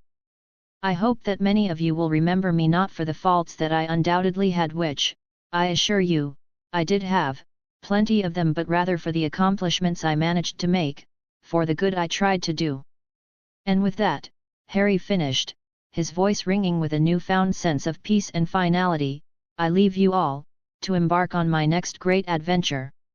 He turned, without a backward glance, and approached the shimmering, unsettling veil. He could hear the roar of loud cheering and applause erupting from the crowd behind him. Seems his impromptu speech wasn't too bad for being thought of on the spot, he mused. He hoped it sounded suitably heroic enough for a history book or two. He reached the edge of the archway, turned back one last time, and gave a final, small wave to everyone. Then, taking a deep breath, he stepped directly into the darkness of the veil, never noticing how the silver wolf head medallion he always wore around his neck hummed with a faint, almost imperceptible energy, and glowed with a soft, ethereal light for just a fraction of a second as he did so. Chapter 16. Chapter 16. Harry awoke to a rather undignified face full of damp grass and a mouth full of bland, gritty-tasting dirt. He groaned, groggily lifting his face upwards, and spat the dirt out with a grimace before instinctively reaching for his wand and casting a quick cleaning charm on his mouth. He immediately checked his body, his hand going to his chest, to make sure that his shrunken trunk was still securely attached to its necklace. If it came down to it, he would need to use it for shelter, for sleeping, and for all the other basic commodities of life. Hopefully, he would be able to find a nice, defensible cave soon, somewhere he could set up a temporary home and a new laboratory. He finally pushed himself up to a standing position and brushed off his travel-stained clothes as he took in his new surroundings. He looked to be in some sort of dense, ancient-looking forest. It reminded him a little of the Forbidden Forest back at Hogwarts, except this place seemed to have a lot less, palpable magical energy running through it. It felt wilder, more primal. He debated for a moment whether he should just take to the air and fly out of here to get his bearings, or if he should try to leg it and explore on foot, when a sharp thwack sound made him jump. An arrow suddenly flew past his head, missing him by mere inches, and slammed into the thick trunk of a tree right next to him, embedding itself quite deeply into the wood. Harry stared at the quivering arrow for a long moment, his heart pounding in his chest. He subtly, almost instinctively, cast a powerful, invisible shielding charm around himself to make sure another one wouldn't actually hit him. He then turned his head slowly and stared in the direction from where the arrow had come, a single, unimpressed eyebrow raised. "If you could perhaps not do that ever again, I would greatly appreciate it," Harry said, his voice laced with mild, weary annoyance. "A lot, actually." He finally spotted a figure hidden quite skillfully high up in the branches of a nearby tree. They had another arrow already notched and were pointing it directly at him. The figure spoke, a string of harsh, guttural sounds in a language he did not recognize in the slightest. He sighed internally. He guessed it was probably too much to expect them to conveniently know English in this new, random world. Well, it seems that you don't know my language, Harry said out loud, mostly to himself since apparently this person couldn't understand a word he was saying. Meaning communicating with you is going to absolutely suck. He watched as the figure skillfully, almost silently, hopped down from the tree and began to approach him with a wary, predatory grace. As the dappled moonlight filtered through the canopy and hit the figure, he could clearly see the outline of a woman. A tall, brunette woman, with a lean, athletic, lithe physical structure, who also happened to be entirely green-skinned and wearing virtually no clothes to speak of, just some strategically placed scraps of leather and fur. He had to physically stop himself from immediately exclaiming out loud and running up to her for a closer, more detailed examination. It wasn't easy to squash the ingrained researcher tendencies he had developed over decades, but he managed to rein them in, just barely, in this particular instance. He had a strong feeling that lunging at a green, nearly naked, arrow-wielding woman in the middle of an unknown forest would probably get him into a whole lot of trouble. The woman said something else, her voice sharp and questioning, which he just shook his head confusedly at, trying to show that he didn't understand. "Who are you, D'Oin?" she spat, the last word sounding like a particularly nasty curse. Her green eyes narrowed in suspicion. Harry got the distinct impression that D'Oin wasn't exactly a term of endearment. "Oh," Harry said, a flicker of genuine surprise on his face. "You speak English? Or, well, do you call it something else here? Common tongue, maybe? Bah, it doesn't really matter, does it?" He quickly pasted on the most friendly, non-threatening smile he could muster and held out his hand towards her. "Name's Harry. Pleasure to meet you." The green-skinned woman, an elf, perhaps? She certainly had the pointed ears and ethereal grace often associated with them, just stared at his outstretched hand as if it were some strange, potentially venomous creature. Then, her gaze flicked up to his face, her expression completely blank, unreadable. Harry, feeling a little awkward, slowly withdrew his hand. Right, he said, trying to maintain his friendly demeanor. "Anyways, as I was saying, I'm a bit lost, you see. So, if you could just perhaps point me in the general direction of the nearest exit to this rather wonderful forest, that would be just great. Super helpful. And if you also, for whatever strange reason, happen to have a map on you, a map of the surrounding lands, perhaps? Well, I would greatly appreciate a look at it. Just to get my bearings, you understand." He kept his tone light, conversational, hoping to ease whatever tension was clearly radiating off her. The elf-looking creature, however, just went right back to glaring at him, her green eyes narrowed into suspicious slits. "You need to come with me," she said, her voice flat, devoid of any warmth. "Now?" Harry tilted his head to the side, considering her demand for a moment. Then, he shrugged, a gesture of casual acceptance. He figured she was probably taking him to her leader, or her village, or whatever passed for authority in these parts. And if the worst thing these elf-looking people had to throw at him was some medieval era bows and arrows, well, he shouldn't really have to worry about any real problems arising, should he? I mean, he was a literal, fire-breathing dragon, for God's sakes. A few pointy sticks weren't exactly going to be a major threat. "Okay, sure," Harry said agreeably. "Lead the way, and I'll follow, I guess. Happy to cooperate." He paused, then added, as if it were an afterthought, "Oh, I never got your name, by the way." The green woman didn't respond to his question.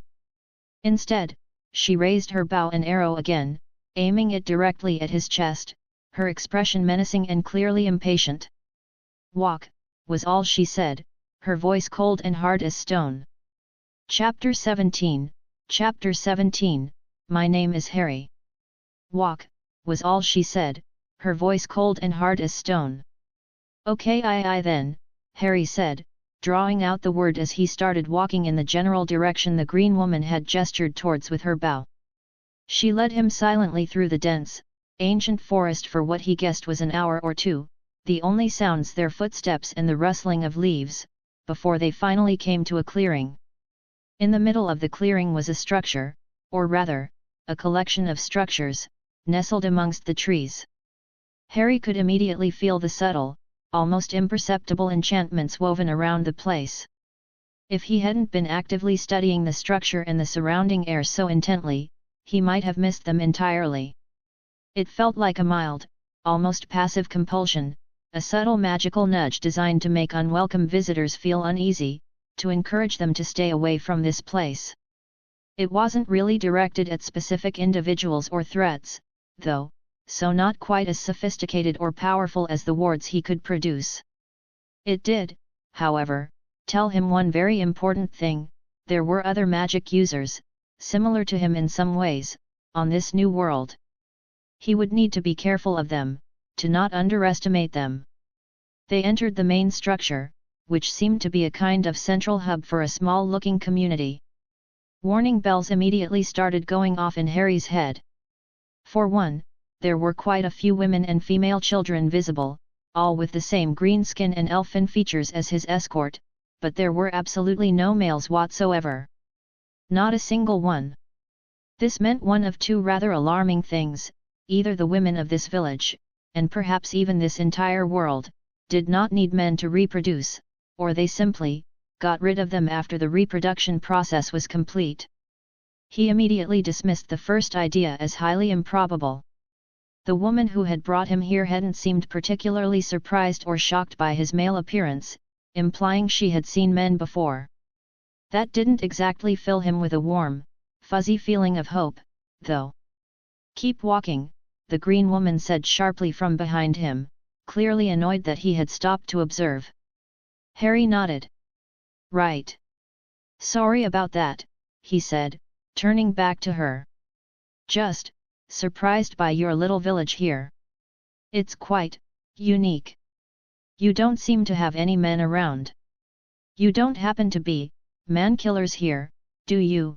he asked, trying to make it sound like a light-hearted joke, but he was semi-serious in his inquiries. He needed to know what he was walking into. "We kill trespassers," the woman stated blankly, her expression unchanging, "unless Mother says differently. She will decide your fate." "Right," Harry muttered under his breath. "That doesn't exactly inspire me with a whole lot of confidence, but I wasn't a Gryffindor for nothing, I suppose." He then looked at her properly. "So, where am I going now?" The woman seemed a little confused by his muttered pep talk but simply pointed towards the largest, most central hut in the village. Harry nodded and started walking towards it, while also noting that his arrival had gained a lot of attention.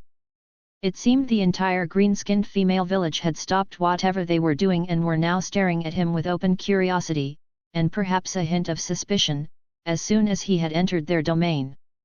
Harry was more than used to people staring at him, so he mostly brushed off the intense gazes and continued towards the designated hut. There was no discernible door, just an open, shadowed entryway. He looked back at his escort, a questioning look on his face. "Do I just walk right in, or should I wait out here until she tells me to enter?" Harry asked her. "Go in," the woman said, her tone still flat. "She already knows you're here." Harry looked back at the dark entrance of the hut, took a deep, steadying breath, and then stepped inside. The sudden darkness caused him a moment of temporary blindness before his eyes gradually adjusted to the dim interior. He saw a relatively Spartan-looking room, with only one other inhabitant.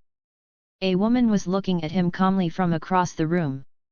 She honestly looked exactly like he might have expected the leader of a secluded, all-female, forest-dwelling community to look like. Tall, regal, with the same distinctive green skin as the rest of her companions, yet her eyes were a striking, luminous silver, and her long, flowing hair was the color of spun moonlight, clearly setting her apart from the others. Of course, she was also breathtakingly beautiful, an ethereal, almost otherworldly kind of beauty. Harry would have been more surprised if she wasn't. He hadn't seen a single woman here on his walk into the village who could be considered even remotely plain, let alone ugly. He stared at her silver eyes and saw her looking back at him with a calm, curious, almost serene expression. He suddenly felt a subtle sense of peacefulness, of tranquility, wash over him. He stopped himself from twitching at the almost imperceptible magical compulsion before mentally, almost casually, dispelling it. The woman either didn't notice his subtle counterspell, or she simply didn't comment on him dispelling her calming aura. "I am Ethne," she said, her voice soft, melodious, yet carrying an undeniable undercurrent of authority. "Leader of the Dryads in this forest." "Who are you, D'Oin?" she asked calmly, using the same strange, vaguely insulting term his escort had used. Harry tilted his head slightly. With his suspicions about their nature now confirmed Dryads, that made a certain kind of sense. He decided to try the respectful, diplomatic route. "My name is Harry, my lady," he said, offering the regal-looking woman a slight, polite bow, though he made sure to stay tense and alert while he did so. Despite her serene appearance, she also gave off the distinct, palpable sense of an ancient, powerful warrior. It would be incredibly foolish to offend her and potentially end up as target practice. He could certainly deal with it if it came to that, but he'd much rather not.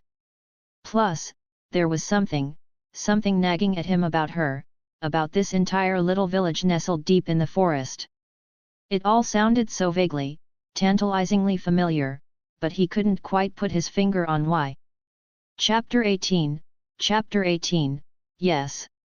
He could certainly deal with it if it came to that, but he'd much rather not. Plus, there was something nagging at him about her, about this entire little village nestled deep in the forest. It all sounded so vaguely, tantalizingly familiar, but he couldn't quite put his finger on why. "I thank you for taking the time to see me, as I'm sure you are usually very busy with the matters of your village," Harry continued. "I was trying to explain to the person who escorted me here that I am a little lost, and I was hoping someone could perhaps point me towards the nearest point of civilization, so I may purchase some necessary supplies and then get out of your hair, so to speak." "I see," Ethne said, her silver eyes studying him intently. "Do you know where you are, D'Oin?" she asked softly. Harry shook his head. "I'm afraid not, my lady. I woke up only an hour or two ago, lying in the middle of this forest, on the cold, hard ground, with absolutely no idea how I got there."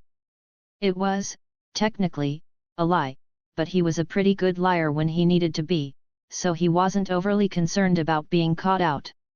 "You are in the forest of Brokilon," she said, her voice still soft, "where I am the ruler." She seemed to say it in an attempt to perhaps jog his memory, to see if the name meant anything to him. Unfortunately for Harry's composure, it did. Oh, it very much did. Harry's mind went completely, utterly blank for a moment at the name. Brokilon. It was a name he knew well enough, a name deeply etched into his memory. How many countless times had he gone over the precious, cherished memories of his time with her? How many times had he replayed every word, every story she had told him of her past, of her own world? One particular part of her past, in this case, stood out with sudden, shocking clarity, a time when she had lived in a legendary, ancient forest called Brokilon, and had been raised, for a time, by Dryads. He ruthlessly squashed the sudden, overwhelming surge of hope that threatened to consume him. He forced himself to remain calm, to not get excited about this new, electrifying bit of information. Not yet. He needed to be sure. "By any chance?" Harry asked, his voice carefully, almost painfully, monotone, "is this particular forest located just north of the kingdom of Sintra?" "It is," the Dryad Queen confirmed, her silver eyes still fixed on him. And would you happen to be a Dryad?"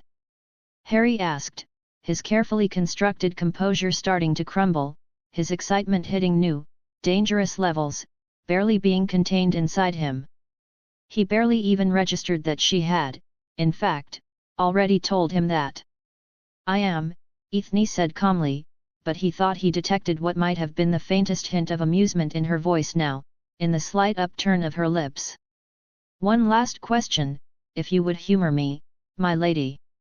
Harry asked, trying, with every ounce of his considerable willpower, to contain the wild hope that was now roaring through him like a tidal wave. "Go on," she said, giving him her permission with a graceful inclination of her head. "Thank you, my lady," Harry said, his voice a little breathless. Would you perchance happen to know the current year? By human reckoning, I mean." The woman seemed to frown slightly in thought. Time is something that is much harder to judge here in Brokilon, D'Oin, she said thoughtfully. "We have little need to measure its passing in the same way your kind does. But, if I am not mistaken, I believe your people currently say it is the year 1157. Harry's face went completely, utterly blank at that. 1157. 1157. Harry thought, his mind racing, his heart pounding like a war drum in his chest.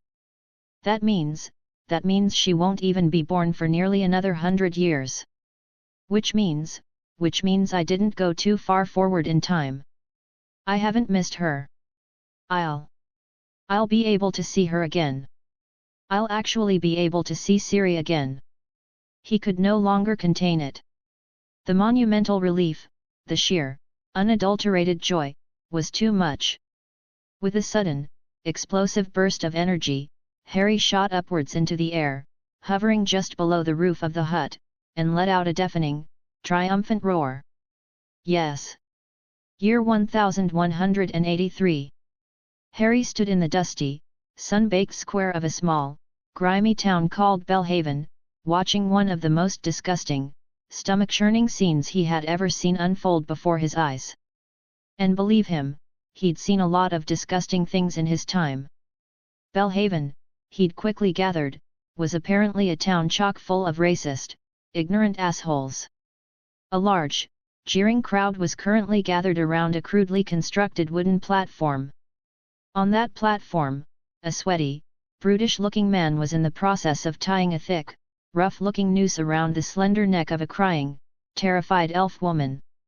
From what Harry had managed to overhear from the gleeful, hateful chatter of the crowd, and from a few quick, discreet uses of legilimency on some of the more vocal townsfolk, the elf woman had apparently killed a town guard. A guard who had been, by all accounts, trying to take advantage of her. When she'd fought back, the man's equally vile buddies had hopped in, beaten her to within an inch of her life. Her skin was a mottled mess of bruises, so dark it almost looked like a different skin tone in places, and then thrown her into their dingy little prison. And now, it looked like they were going to publicly, gleefully, kill her for daring to defend herself. Harry was a man who understood the concept of sacrifice intimately. He had seen it, and he had done it, so many times over the long, weary years that he had genuinely lost count. He still, even now, would sometimes fall asleep and see Neville Longbottom's determined, grime-streaked face, his eyes blazing with defiance as he single-handedly took on wave after relentless wave of Death Eaters after they had stumbled upon one of their hidden safe houses. Neville had been giving his fellow comrades, including Harry, precious time to escape. He'd died that night, a true hero, but in that one, single, horrific night, he'd managed to rack up enough confirmed kills to retain a spot in the top 10 heaviest hitters of the entire war, despite the bloody conflict continuing for another brutal 2 years after his death. Chapter 19, Name. He'd died that night, a true hero, but in that one, single, horrific night, he'd managed to rack up enough confirmed kills to retain a spot in the top 10 heaviest hitters of the entire war, despite the bloody conflict continuing for another brutal 2 years after his death. The point Harry was trying to make, at least to himself, was that sometimes, sacrificing yourself for a cause you truly believed in, for what was right, was all you could do. Sometimes, you needed to stand up against the ignorant, hateful crowd, against the tide of popular opinion, for what you knew, deep in your soul, was right. And that was exactly what he was going to do right now. Harry started walking, calmly and deliberately, towards the wooden podium. The executioner, a hulking man with a greasy beard and a cruel smirk, was currently letting the audience have their fun with the beaten, sobbing elf girl. They were jeering, calling her vile names, and throwing random, rotten items at her, all before they intended to finish her off. Not that that was going to happen. Not today. Because Harry had just made it to the rickety wooden stairs of the podium and had started climbing them, his expression unreadable. At this point, the executioner and the handful of thuggish-looking town guards stationed around the platform had finally noticed him. So, unfortunately, had the entire audience. A hush fell over the crowd, replaced by a low, curious murmur. "Oi! You there!" Civilian, one of the guards, a particularly large, pig-faced specimen, bellowed, stepping forward to block Harry's path. "You need to stay off the podium, mate. What you think you're doin'?" Harry looked at the man with a completely blank, almost bored face. "I think," Harry replied, his voice calm, yet carrying easily over the sudden silence of the crowd, "that I'm going to walk over to that poor girl, take that noose off her neck, and then escort her safely out of this charming little town." Both the crowd and the guards seemed to find his calmly stated words extremely, hilariously funny. A wave of loud, raucous laughter erupted from them all. Harry patiently waited for them to finish their amusement, his hand discreetly, almost invisibly, slipping into his sleeve and closing around the familiar, comforting shape of his holly wand. "Yeah, I don't know if you've been hitting the drink a bit too hard there, mate," the main guard said, finally regaining some composure, though his face was still red from laughing. He swaggered right up into Harry's personal space, his foul breath washing over Harry. "But you should really step down now, before I have to knock you right on your arse." This brought a fresh round of boisterous laughter from his guard buddies, as well as renewed jeers from the crowd. Harry allowed a smooth, almost predatory smile to slowly cross over his features. He leaned in towards the guard, slowly, deliberately, until their faces were mere inches apart. The crowd, sensing a shift in the atmosphere, shut their mouths real quickly, straining to hear his response. "If you don't get the fuck out of my way, right now," Harry said, his voice little more than a soft, chilling whisper, yet it seemed to almost echo through the suddenly silent courtyard, "I'm going to show these nice people here, in excruciating detail, exactly what it looks like to turn a human being completely inside out." Despite the quietness of his words, their horrific implication was clear. The guard recoiled back instinctively at the mere thought of what Harry had just described, his bravado momentarily faltering. Then, anger, hot and defensive, crossed his face. "All right, I've had just about enough of this," he yelled, trying to regain his authority. He turned his head slightly, shouting behind him towards his fellow guardsmen. "Let's show this bloody elf lover what we think of his kind, boys."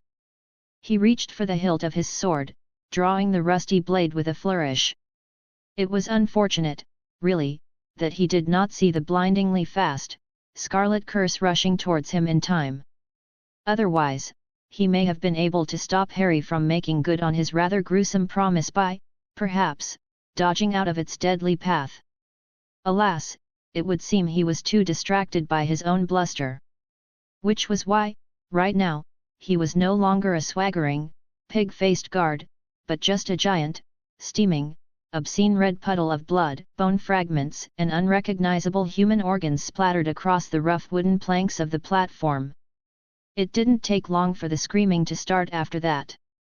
Pure, unadulterated, terrified screaming.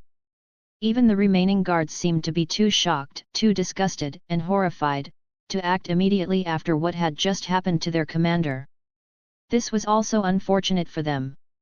Because Harry, at that particular moment, wasn't feeling in a too merciful or patient mood. He decided, quite pragmatically, that it would just be easier, and cleaner in the long run, to dispose of all of them right here and now, rather than let them live, recover from their shock, and potentially get reinforcements, who he would then also have to kill. It was just more efficient this way. The first two remaining guards were split in half, almost completely and with horrifying neatness, by the silent, invisible cutting charm Harry had quickly and expertly cast at them within the span of a single second. The third and fourth guards weren't quite so lucky, or perhaps they were unluckier, depending on your perspective. Harry had decided, on a whim, that he wanted them to burn. Flammes Acrobus, Harry whispered the incantation twice, the familiar, vicious words rolling off his tongue. Two jets of searing, impossibly hot magical fire erupted from his wand tip, catching them both squarely in the chest.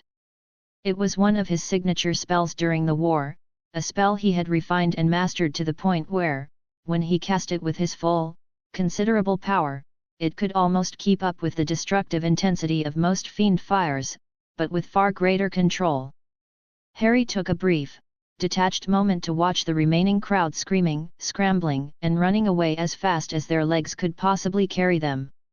Even the hulking executioner had booked it, disappearing into the panicked throng with surprising speed.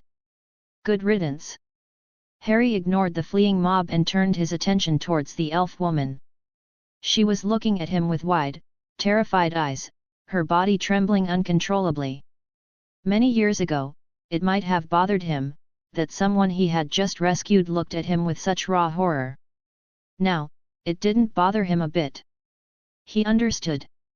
No matter their intentions, no matter how justified the violence, watching a man casually, brutally butcher other human beings was never an easy thing to witness. He walked calmly up to her.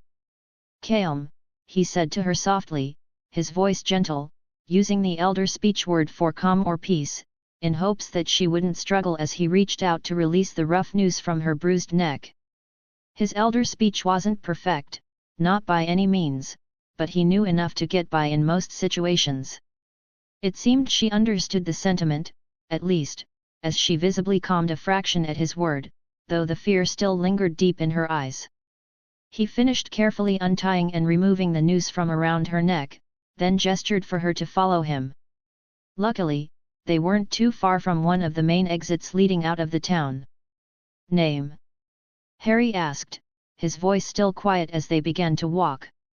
Chapter 20, Chapter 20, Ciri. "Name?" Harry asked, his voice still quiet as they began to walk. The elf woman looked at him, surprised that he would even bother to ask. "Ciri," she responded, her voice a hoarse, barely audible whisper. Harry nodded once.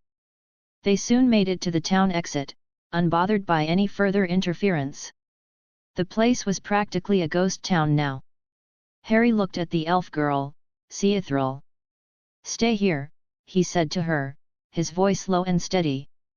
Ciri nodded in understanding, her eyes still wide with a mixture of fear and something akin to awe. Harry turned and walked back into the now mostly deserted town. He moved quickly and efficiently, borrowing a few essential goods, a loaf of fresh bread from a baker's stall, a waterskin from a startled merchant who didn't dare protest, and a sturdy-looking horse from the town stables. He walked back to where he'd left the elf woman, leading the horse by its reins. He handed her all the supplies, the bread, the water, and the reins to her new horse. "Here," Harry told her, his voice softening slightly. "Take all this and get out of here. Go far away. And don't even think about coming back to this shithole for at least 50 years, maybe more. Human memory, thankfully, is nowhere near as long or as unforgiving as an elf's." He helped her mount the stallion, his touch surprisingly gentle. "If I have it my way, then I shall never return to this accursed place," Ciri said, her voice still hoarse but filled with a newfound determination. She looked down at him from atop the horse. "I thank you, stranger, for helping me, even knowing that what you did today has now undoubtedly put a huge target on your own back. May I at least have the name of my savior?" she asked, her common tongue laced with a delicate, musical elvish accent. Harry just waved away her concern with a dismissive flick of his wrist.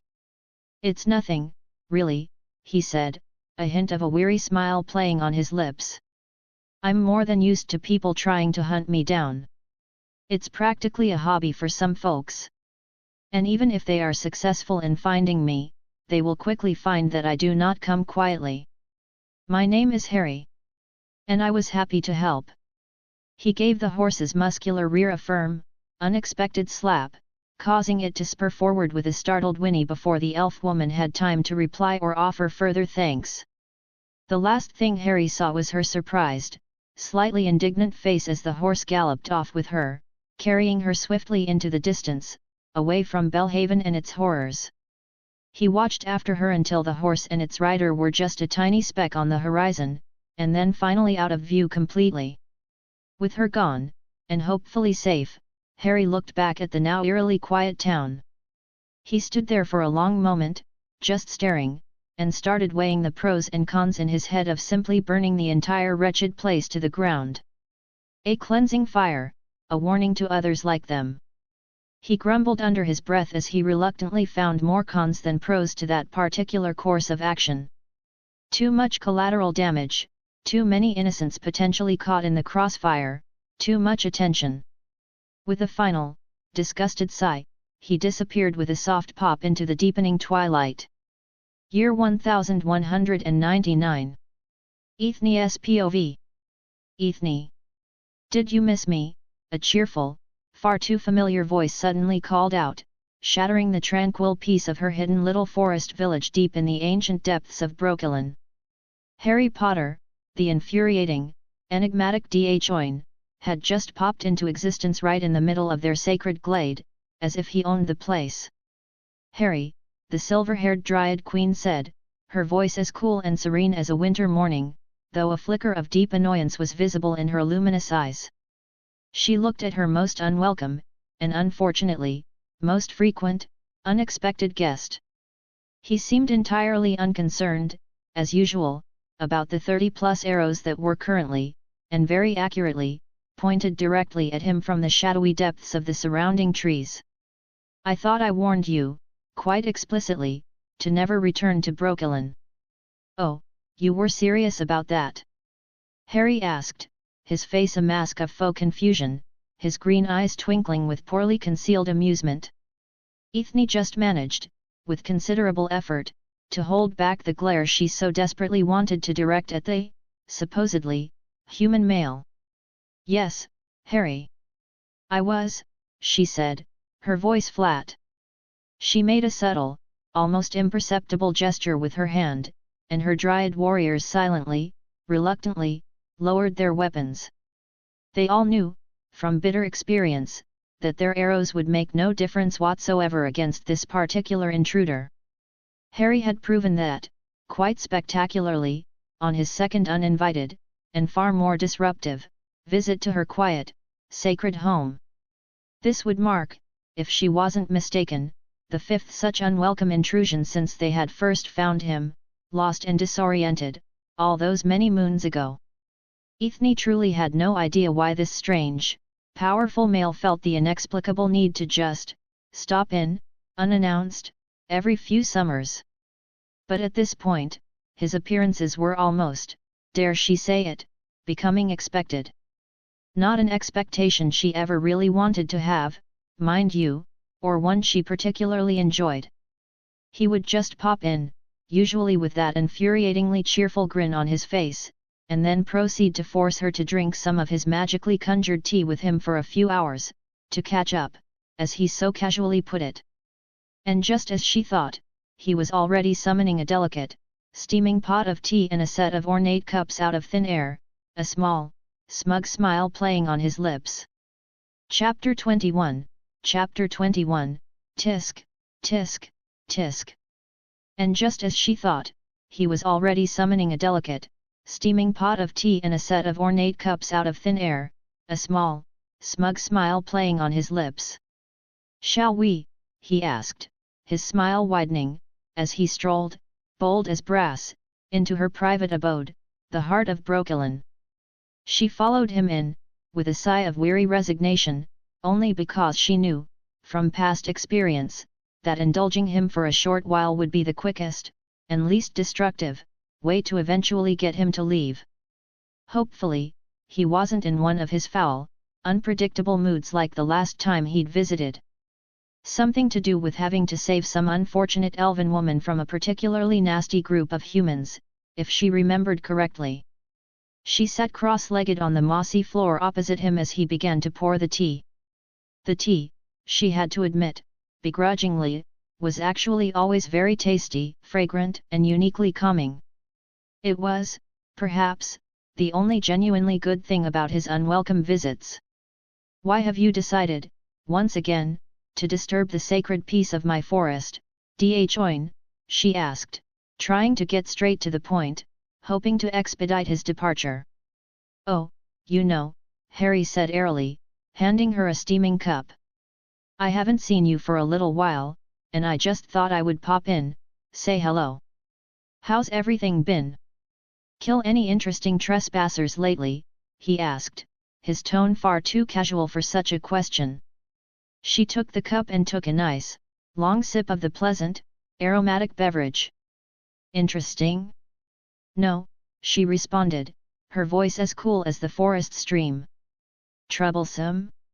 "Yes." Harry nodded in understanding, taking a sip from his own cup. "What, did you end up killing some important noble or something like that?" he asked, his curiosity piqued. "I do not know if they were noble," Ethne replied, her silver eyes clouding over with a hint of concern. "I do know that the humans of Verdun keep trying to send armed men into Brokilon, to find and kill my people. Their incursions have become more frequent, more aggressive, recently." Harry looked at her, his cheerful demeanor fading slightly. "That doesn't sound good at all," he said, his voice taking on a more serious tone. "Want me to pop over there after this, pay them a little visit, and give them the business, as they say?" he asked her, his meaning clear despite the colloquialism. Ethne just paused for a second, her brow furrowing slightly as she tried to puzzle out the exact meaning of his rather crude human expression. "I do not require your assistance, D'Oin, if that is what you are asking," she finally responded, a hint of her usual proud, offended tone creeping into her voice. "Ah, yes. Of course," Harry said, a look of realization dawning on his face. "You don't like outside help. My apologies. Forgive me, I still sometimes forget how particular you can be about these things. I meant no offense, truly." He bowed his head slightly in a gesture of apology. Ethne just frowned at the motion. She still had no idea how this man could, one moment, have the sheer audacity to treat her, the ancient queen of Brokilon, like she was just some old, slightly crotchety friend, and then the very next moment, display such impeccable, almost courtly manners and courtesies. It was just another confusing, contradictory thing about the powerful, infuriating mage that she suspected she might never truly figure out. "If you truly seek my forgiveness, D'Oin," she commented, her voice dry, "you would have the common decency to leave my forest, and never return." He immediately dropped his polite, apologetic manners and went right back to his normal, insufferable form, his cheerful, teasing smile reappearing as if it had never left. Ethne, Ethne," he said, clicking his tongue disapprovingly. "You're breaking my poor heart, you know. I take precious time out of my very busy day to come all this way, just to talk with you over some absolutely delicious tea, and this is how you treat me? I'm hurt. Truly, I am." He clutched his chest dramatically, his green eyes sparkling with amusement. This time, Ethne did glare at him, a full, undiluted glare that would have made lesser men tremble. "If I could," she said, her voice dangerously low, "I would have filled you with arrows and cut off your impudent head as a gruesome message to other would-be trespassers, years and years ago. It is only due to the unfortunate, and rather frustrating, fact that I physically cannot seem to pull off such a feat against you that I have not already done so." "That's true," Harry commented lightly, completely unfazed by her threat. You never really were a particularly hospitable host, were you? Unless, of course, you saw some potential use in your guest. How devious of you, Lady Ethne. Then why do you continue to return, D'Oin? Ethne asked, her voice finally betraying a hint of genuine anger, her usually serene composure starting to crack. If you know how much your very presence bothers me, how much it disrupts my peace. Tisk, tisk, tisk, Lady Ethne, Harry said, wagging a finger at her playfully. Patience, patience. All in good time, as they say. You see, almost all the things I have done, every seemingly random visit, every cup of tea, since the day I first stumbled into your lovely forest, they have all been for one singular, very important reason. And what reason is that, D'Oin? She asked, her voice almost a rhetorical sigh, though a flicker of undeniable curiosity now warred with the annoyance in her silver eyes. Chapter 22, Chapter 22, Vicar. And what reason is that, D'Oin? She asked, her voice almost a rhetorical sigh, though a flicker of undeniable curiosity now warred with the annoyance in her silver eyes. One day, you will know, Harry said, his smile softening, taking on a strangely enigmatic quality. One day, I will give you a choice, Lady Ethne. A choice between two very difficult options, neither of which, I suspect, you will particularly like. After that day comes, after you have made your choice, if you truly, honestly never wish to see me again, then I shall grant you that wish, as a reward for your choosing. Ethne frowned deeply at his words. What he had just said sounded both incredibly ominous and like it would inevitably cause her a great deal of trouble and heartache. She hated it when he spoke in riddles like this. I see, was all she said in response, her silver eyes betraying none of the unease she felt.